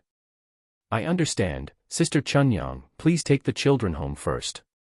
I'll handle this." Jiang Erlang stepped into his home, scanned the people standing in the courtyard, and coldly asked, "Do you want to be charged with trespassing?" As soon as Granny Chow saw Jiang Erlang return, she immediately pounced on him. "Erlang, I was the one at fault before. I shouldn't have separated you and your wife. If you want to hit or scold me, go ahead. But now, our daughter knows her mistake. Can you two reconcile?" Leng tried to cling onto Jiang Erlang, but he dodged her. "Erlang, I was truly wrong. Considering we have 2 children together, let's reconcile, woo." Jiang Erlang paid no mind to her sobs, immediately picking up a broom and sweeping it towards them. "Get out of here." Granny Chow's family was pushed back by the sweeping, and Jiang Erlang drove them to the gate of the yard. They refused to move any further. "Jiang Erlang, why are you so proud?" Cold's brother, Lengda, yelled furiously, "I'm Ingbao and Huzi's true uncle, and you dare drive me away like this. My Huzi and Ingbao have no uncle. It was clearly written in the break-off agreement, and your whole family put their fingerprints on it." Granny Chow's family had said all sorts of heartless things in order to get that 15 taels of silver. Now talking about being an uncle was ridiculous. "So what if we put our fingerprints? Ingbao and Huzi are my sister's flesh and blood." Lengda yelled persistently. Jiang Erlang sneered, "Your sister's flesh and blood is living in a house selling pickles in town. Don't bother looking for trouble here." Leng had given birth to 2 children, a boy and a girl, for the men selling pickles. The youngest son was only a few months old. He didn't understand why she persistently caused trouble here. "I don't care. You must give us another 50 taels, no, 100 taels. Or else this is not over. Leng Da huffed loudly, finally revealing his true intention for this visit. So, you're trying to extort money, huh? What gives you the audacity to ask me for my money? Okay then, Sun Liqing is coming over. Let him decide. At this time, Sun Liqing was leading the county officials over to understand the cotton planting situation from the Jiang brothers. He heard that Leng's family was once again causing trouble on South Slope, so Jiang Erlang rushed back. When Granny Chow heard that Sun Liqing was coming, her calf cramped up. She turned her head to look at her son for guidance, silently asking him what to do. But Leng Da was dazzled by all the new houses in the Jiang family, and completely ignored his mother's hint.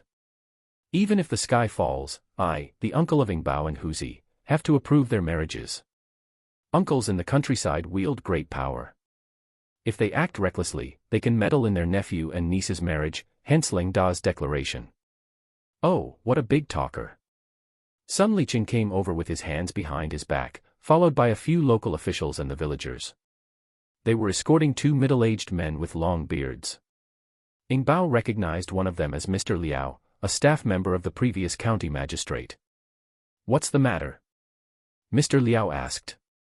Jiang Erlang immediately recounted his disputes with the Leng family. I have divorced from Leng. We've signed a break-off agreement and I paid Leng family 15 taels of silver. But now Leng, who has married another man and has children, is still trying to latch on to me. Today, she tried to extort 100 taels of silver, otherwise she threatened to sabotage the marriages of my son and daughter. You're just going to break off relations like that? Leng Da was still roaring, my sister and I are not dead yet. Mr. Liao cast a cold glance at Leng Da and turned to Sun Liqing. Mr. Sun, is it common for such ruffians to emerge in your countryside areas? Someone that cheats and blackmails in broad daylight is being ignored. Sun Liqing broke out in a sweat as he replied defensively, this is my first encounter with such a situation. He turned and ordered the villagers, tie them up and take them to the village hall for trial.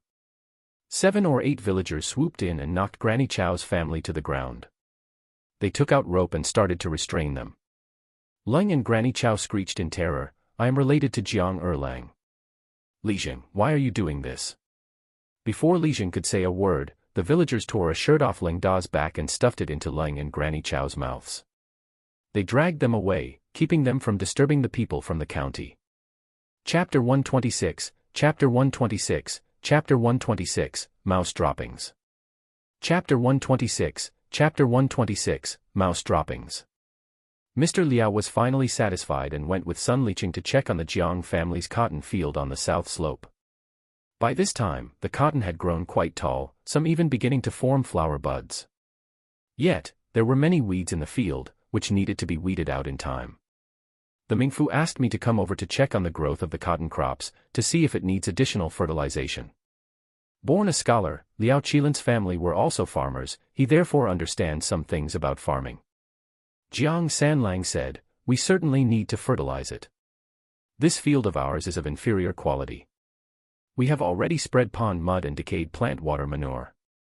We estimate that the yield per mu should reach around 500 to 600 gene.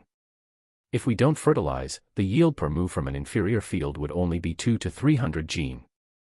Liao Qilin nodded his head, gesturing him to continue speaking. Not only do we need to fertilize, we also need to thin out some of the cotton leaves when they start forming flower buds, firstly, to let more flowers bloom, and secondly, to give the cotton bolls enough sunlight. Jiang Sanlang said, I also learned this from other old farmers, regardless of the crops that bloom and bear fruit, their leaves cannot be too lush. Otherwise, they would snatch nutrients from the fruits. That makes sense. As they walked and observed the situation of the cotton field, Mr. Liao suddenly asked, Brother Jiang, I heard that every household in your village grows wood mushrooms and the income is quite good. Is that true? Jiang Sanlang ambiguously said, it's just to supplement the household expenses.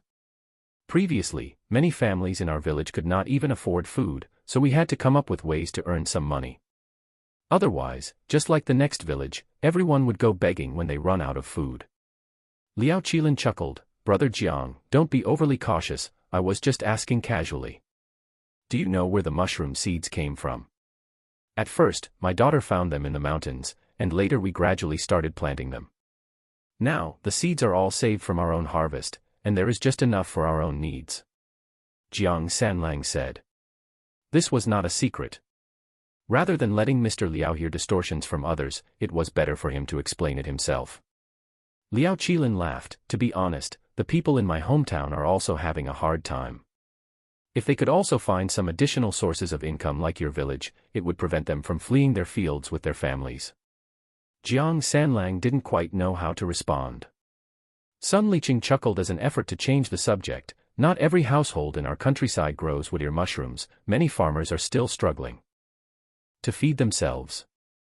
Our seed supply is limited and many are waiting for Jiang Sanlang's family to share some. Jiang Sanlang glanced at Sun Liqing without responding.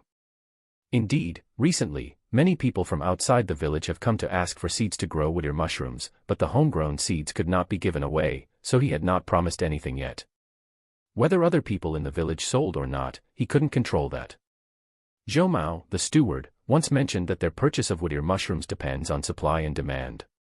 If supply exceeds demand, they would resort to lowering the price or temporarily suspending purchases. He already mentioned this to the villagers, so very few people sell mushroom seeds to outsiders. However, nothing is absolute. Every family has relatives in other villages, and it was possible for them to secretly give some to their close relatives. Liao Qilin's seemingly casual remark may indicate his intention to find secondary occupations to increase income for his hometown.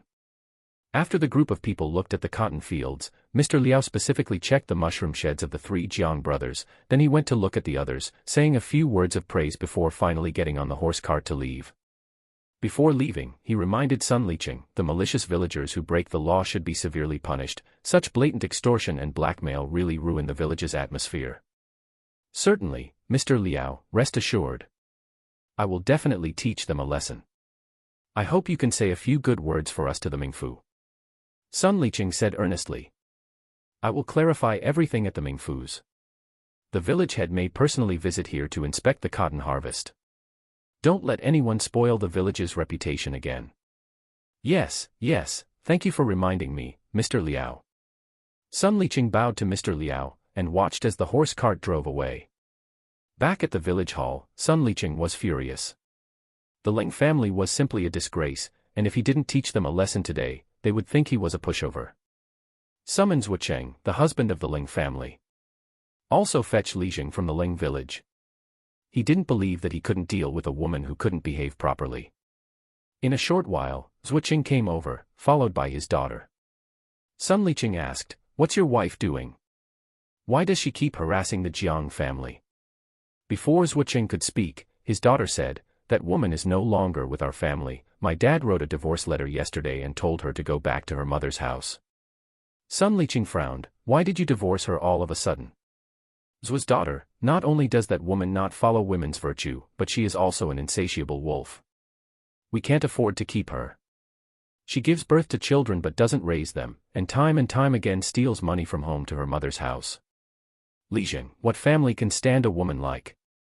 Sun Liqing turned to ask Zhucheng, "What do you think?" Zhucheng sighed, "Li Jing, I simply can't afford to keep her anymore. She has stolen 30 taels of silver from me in half a year, and she doesn't care even when our 2 children are starving and shouting for food. As soon as she has free time, she runs back to her mother's house, and only when the money is spent does she deign to come back. Before I could even say a few words to her, she brought her brothers to beat me up.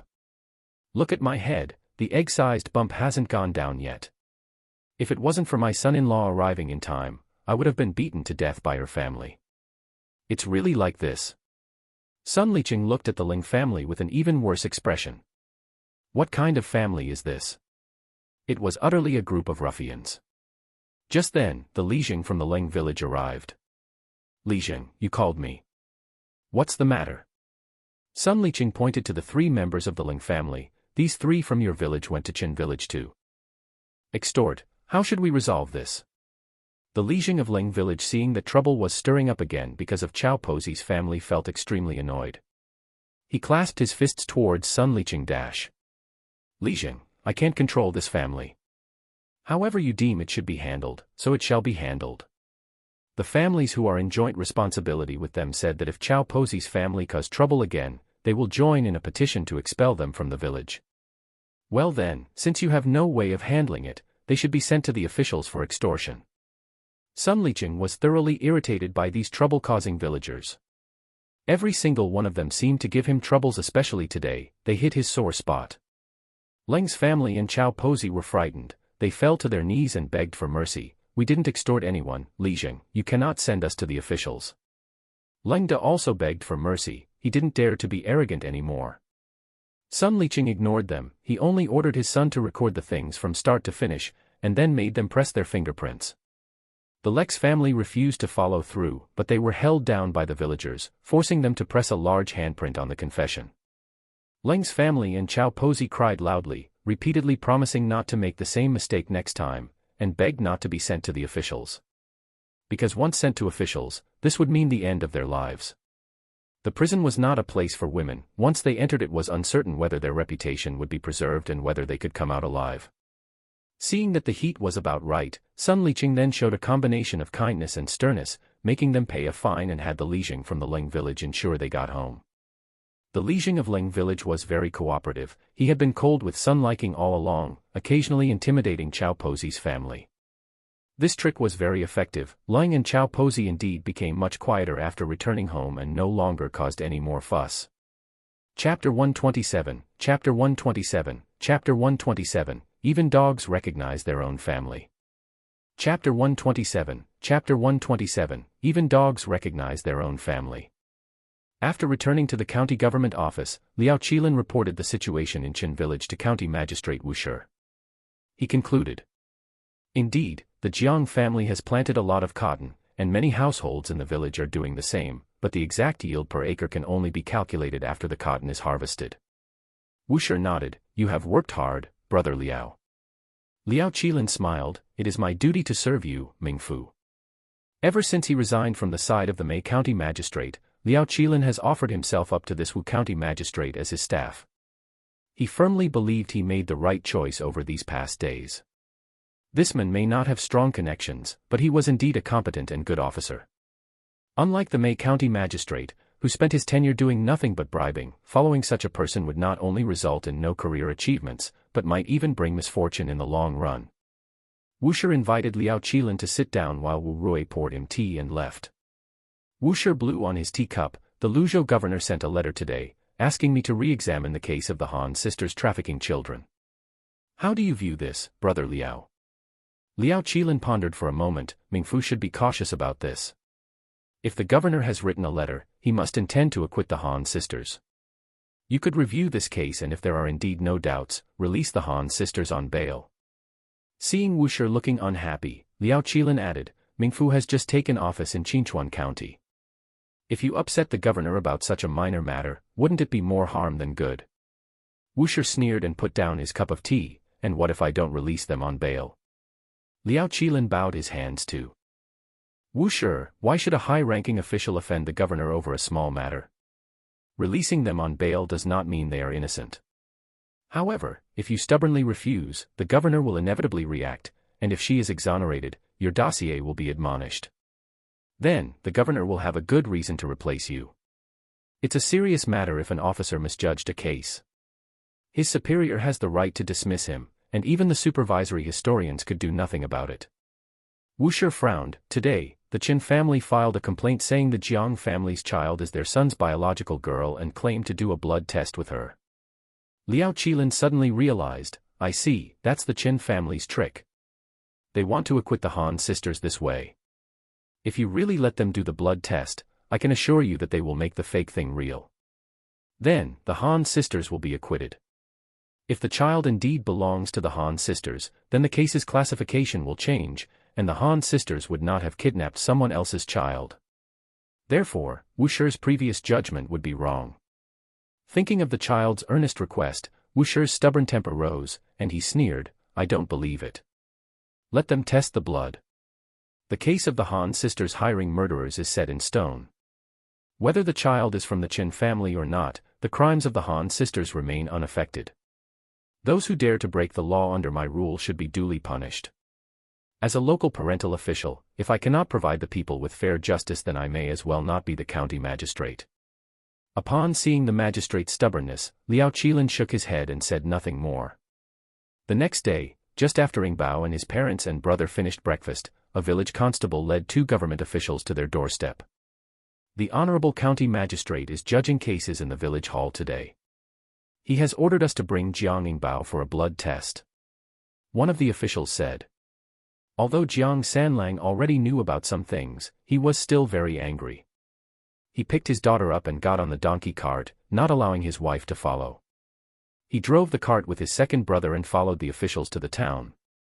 The puppy Xiaohe was barking behind the donkey cart, chasing it along the way.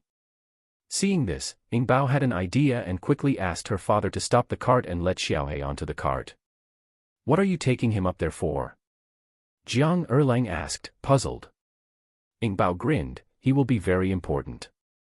Wasn't a blood recognition test proposed? Hence, she would have the dog also do the blood recognition with the Chen family."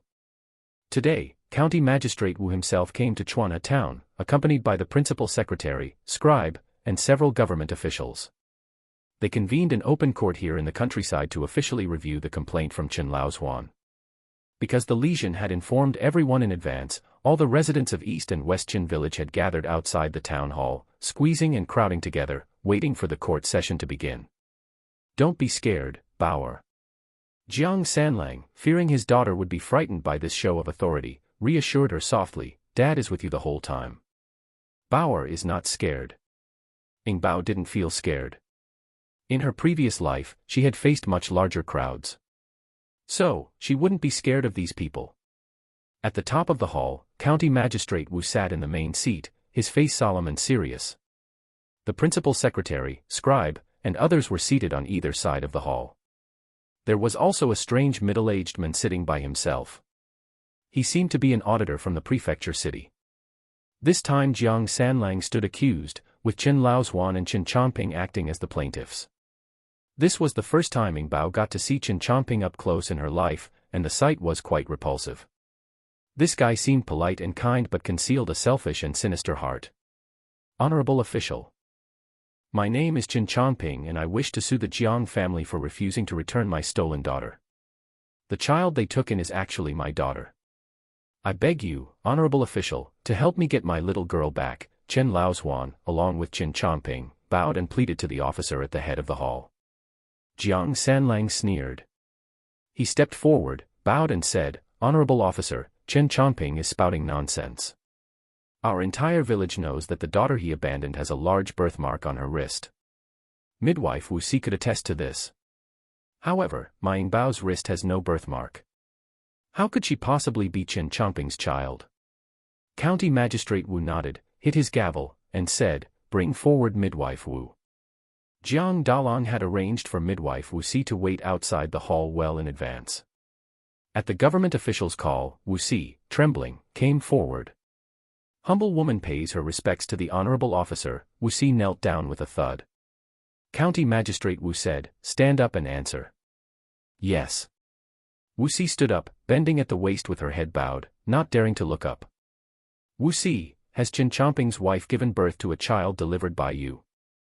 County Magistrate Wu asked. "Yes, I was the one who delivered Chen Chongping's mother's 4 daughters, Wu Si confirmed. "Do you remember what Chen Chongping's youngest daughter looked like and what distinguishes her from others?" "Honorable official, all newborns look pretty much the same when they come out.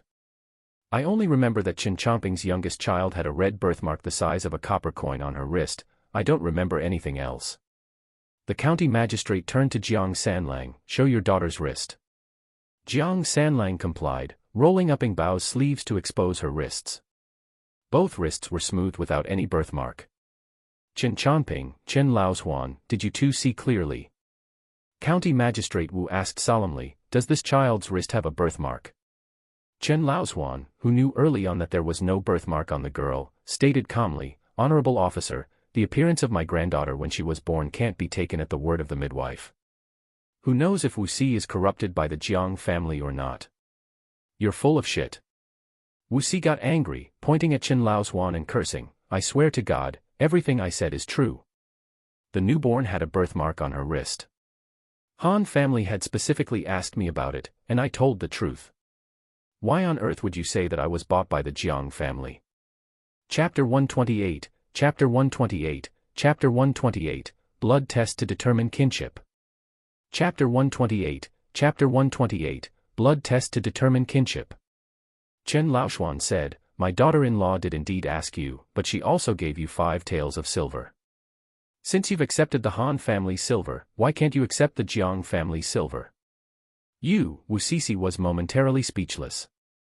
Jiang Sanlang said, "Chen Laoshuan, stop discussing irrelevant matters. My daughter is definitely not a child of the Chen family. Stop deluding yourself." Chen Laoshuan replied, "Oh gentlemen, this child is clearly of the Chen line. If you don't believe me, just look at her features. Doesn't she resemble my son? I am not your child. Your son is so ugly, how can I resemble him in any way?" Ing Bao couldn't help lashing out. Chen Laoshuan and Chen Chongping looked at Ing Bao, feeling irked in their hearts. Yet, they could only pretend to be compassionate. "Child, you truly are a Chen. We as a family are all hoping for you to recognize your ancestors." Repulsed by their hypocritical display, Ing Bao hid behind her father, not wanting to look at them again. At this point, the middle-aged man sitting beside them spoke up, "Wu Mingfu, since they can't settle their dispute, why don't we suggest a blood test to identify the parentage?" Upon hearing this, Chen Laoshuan nodded vigorously, "Yes, yes.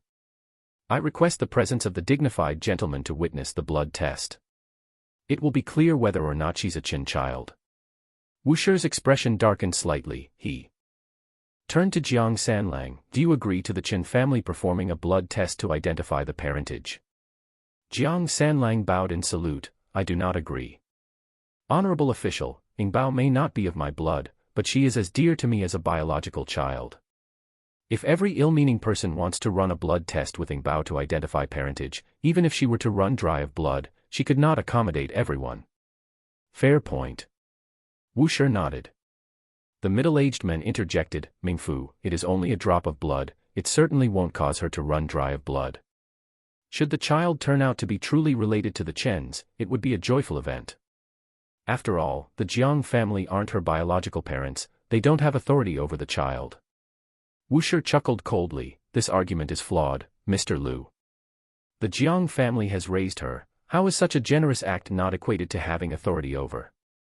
Mr. Lu stroked his beard, "I heard rural rumors about this child being a reincarnation of a fairy child. Although unverifiable, it attracted ambitions. The fact that the Jiang family raised her would mean they benefited substantially from it. Thus, their act of raising her stems from a motive and cannot be considered a generous act."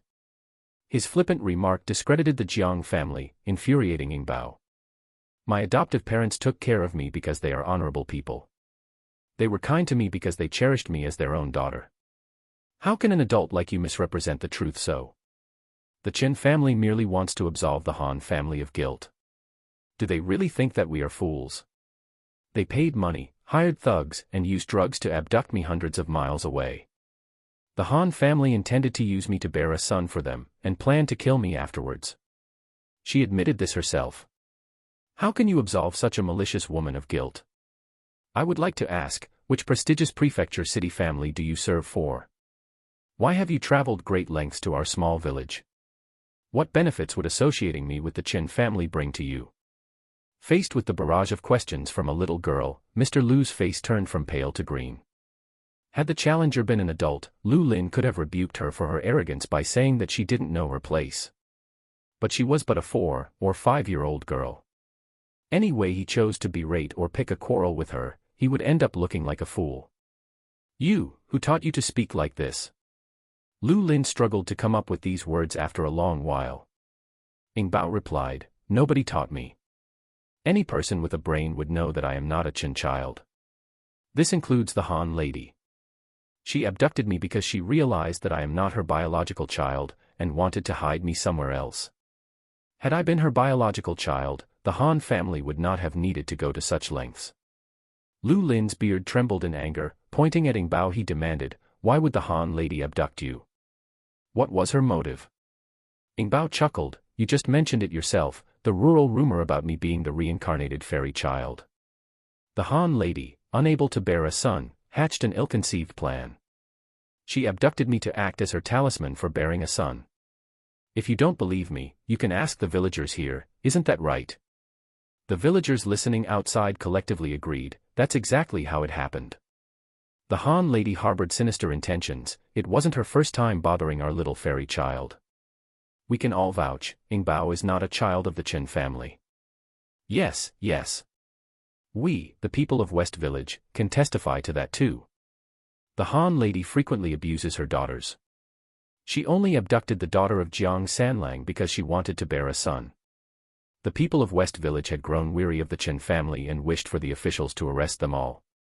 Only then would Jiang Sanlang no longer vent his anger on West Village in the future, and the little fairy child would also bestow good fortune on them. The Han lady is the kidnapper. Yes. The Han lady is a kidnapper. We don't want such a person in our village. The crowd was filled with righteous indignation. Some people started to berate Chen Laoshuan and Chen Chongping. The mastermind of a kidnapping is in your household, yet you have the audacity to come here to have our little fairy child absolve her of guilt. What are you thinking? Chen Chongping, you are an educated man. How could you have no shame? Observing that the situation had heated up appropriately, Wushi lightly cleared his throat to mask the laughter in his eyes. Silence. Silence, everyone. Please stop arguing. He turned his gaze towards the father and son of the Chen family. What do you have to say for yourselves? Chen Chongping's face turned pale and he was speechless. Chen Laoshuan knelt on the ground and wailed bitterly, Honorable official, this child is truly from the Chen family. As a humble commoner, I wish to perform a blood test to identify blood ties with her. If she is not a Chen, I am willing to accept any punishment. Honorable official, please make a fair judgment. Wushi's face grew stern. This old man was truly a nuisance. Lu Lin beside him added, Ming Fu, under the given circumstances, why not agree to a blood test to prove blood ties? Could it be that you intend to favor someone? Wushi's gaze cooled, but before he could respond, Ing Bao stepped forward. Honorable official, if the Chen family wants a blood test, let them have it.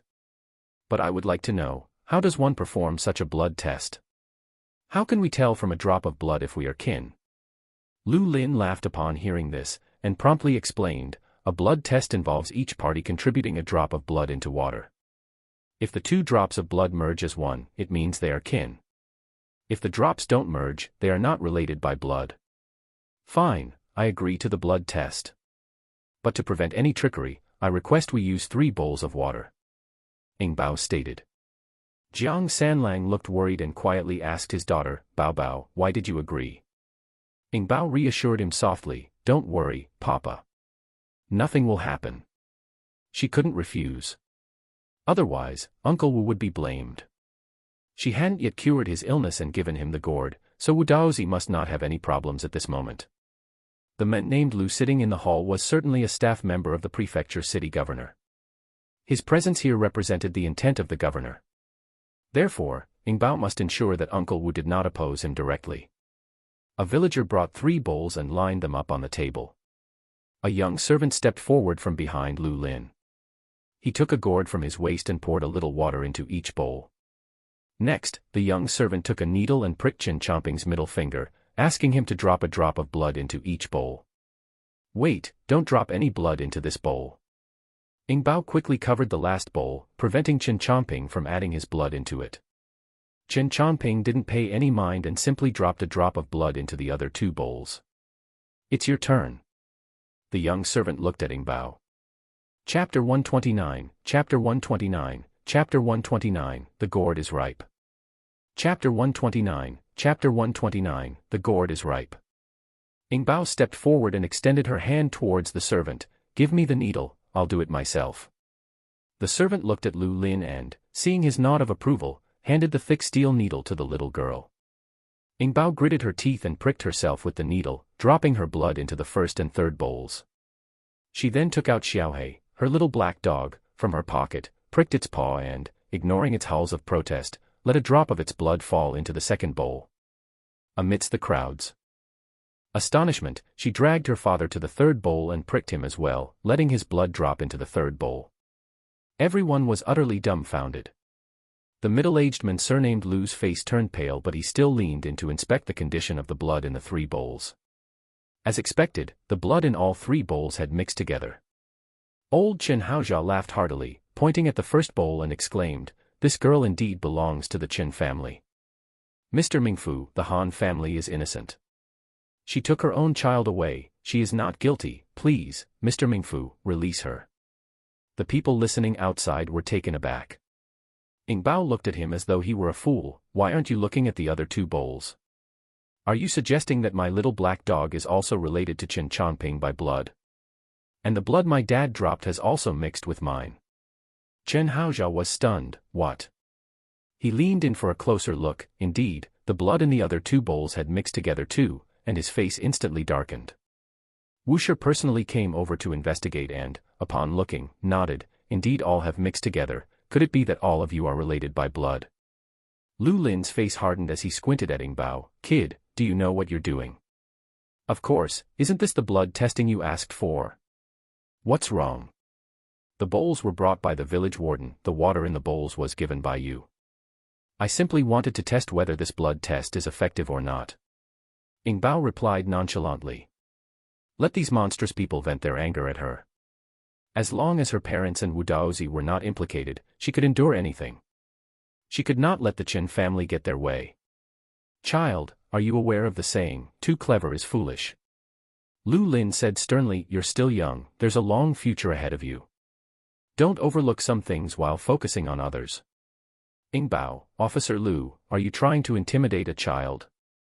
She was not afraid of Lu Lin's threats. "I'm already 5 years old. I'm not afraid of you." Lu Lin's face grew livid with rage. He huffed, stood up, and walked away. Both Chen Chongping and Chen Haozhao were bewildered when they saw Mr. Lu leave. Wusher asked, "Chen Haozhao, Chen Chongping, are you both satisfied with the results of the blood test?" Chen Haozhao shook his head hurriedly. "Mr. Official, I want to redo the blood test. The earlier one was too absurd and isn't valid." The county magistrate's gaze turned cold as he watched him. "According to you, you only acknowledge the blood of Ing Bao and your son, and not of others. Even Jiang Sanlang's blood had mixed with that of Ing Bao." Yes, how could others' blood count?" Chen Haozhao was at a loss for words.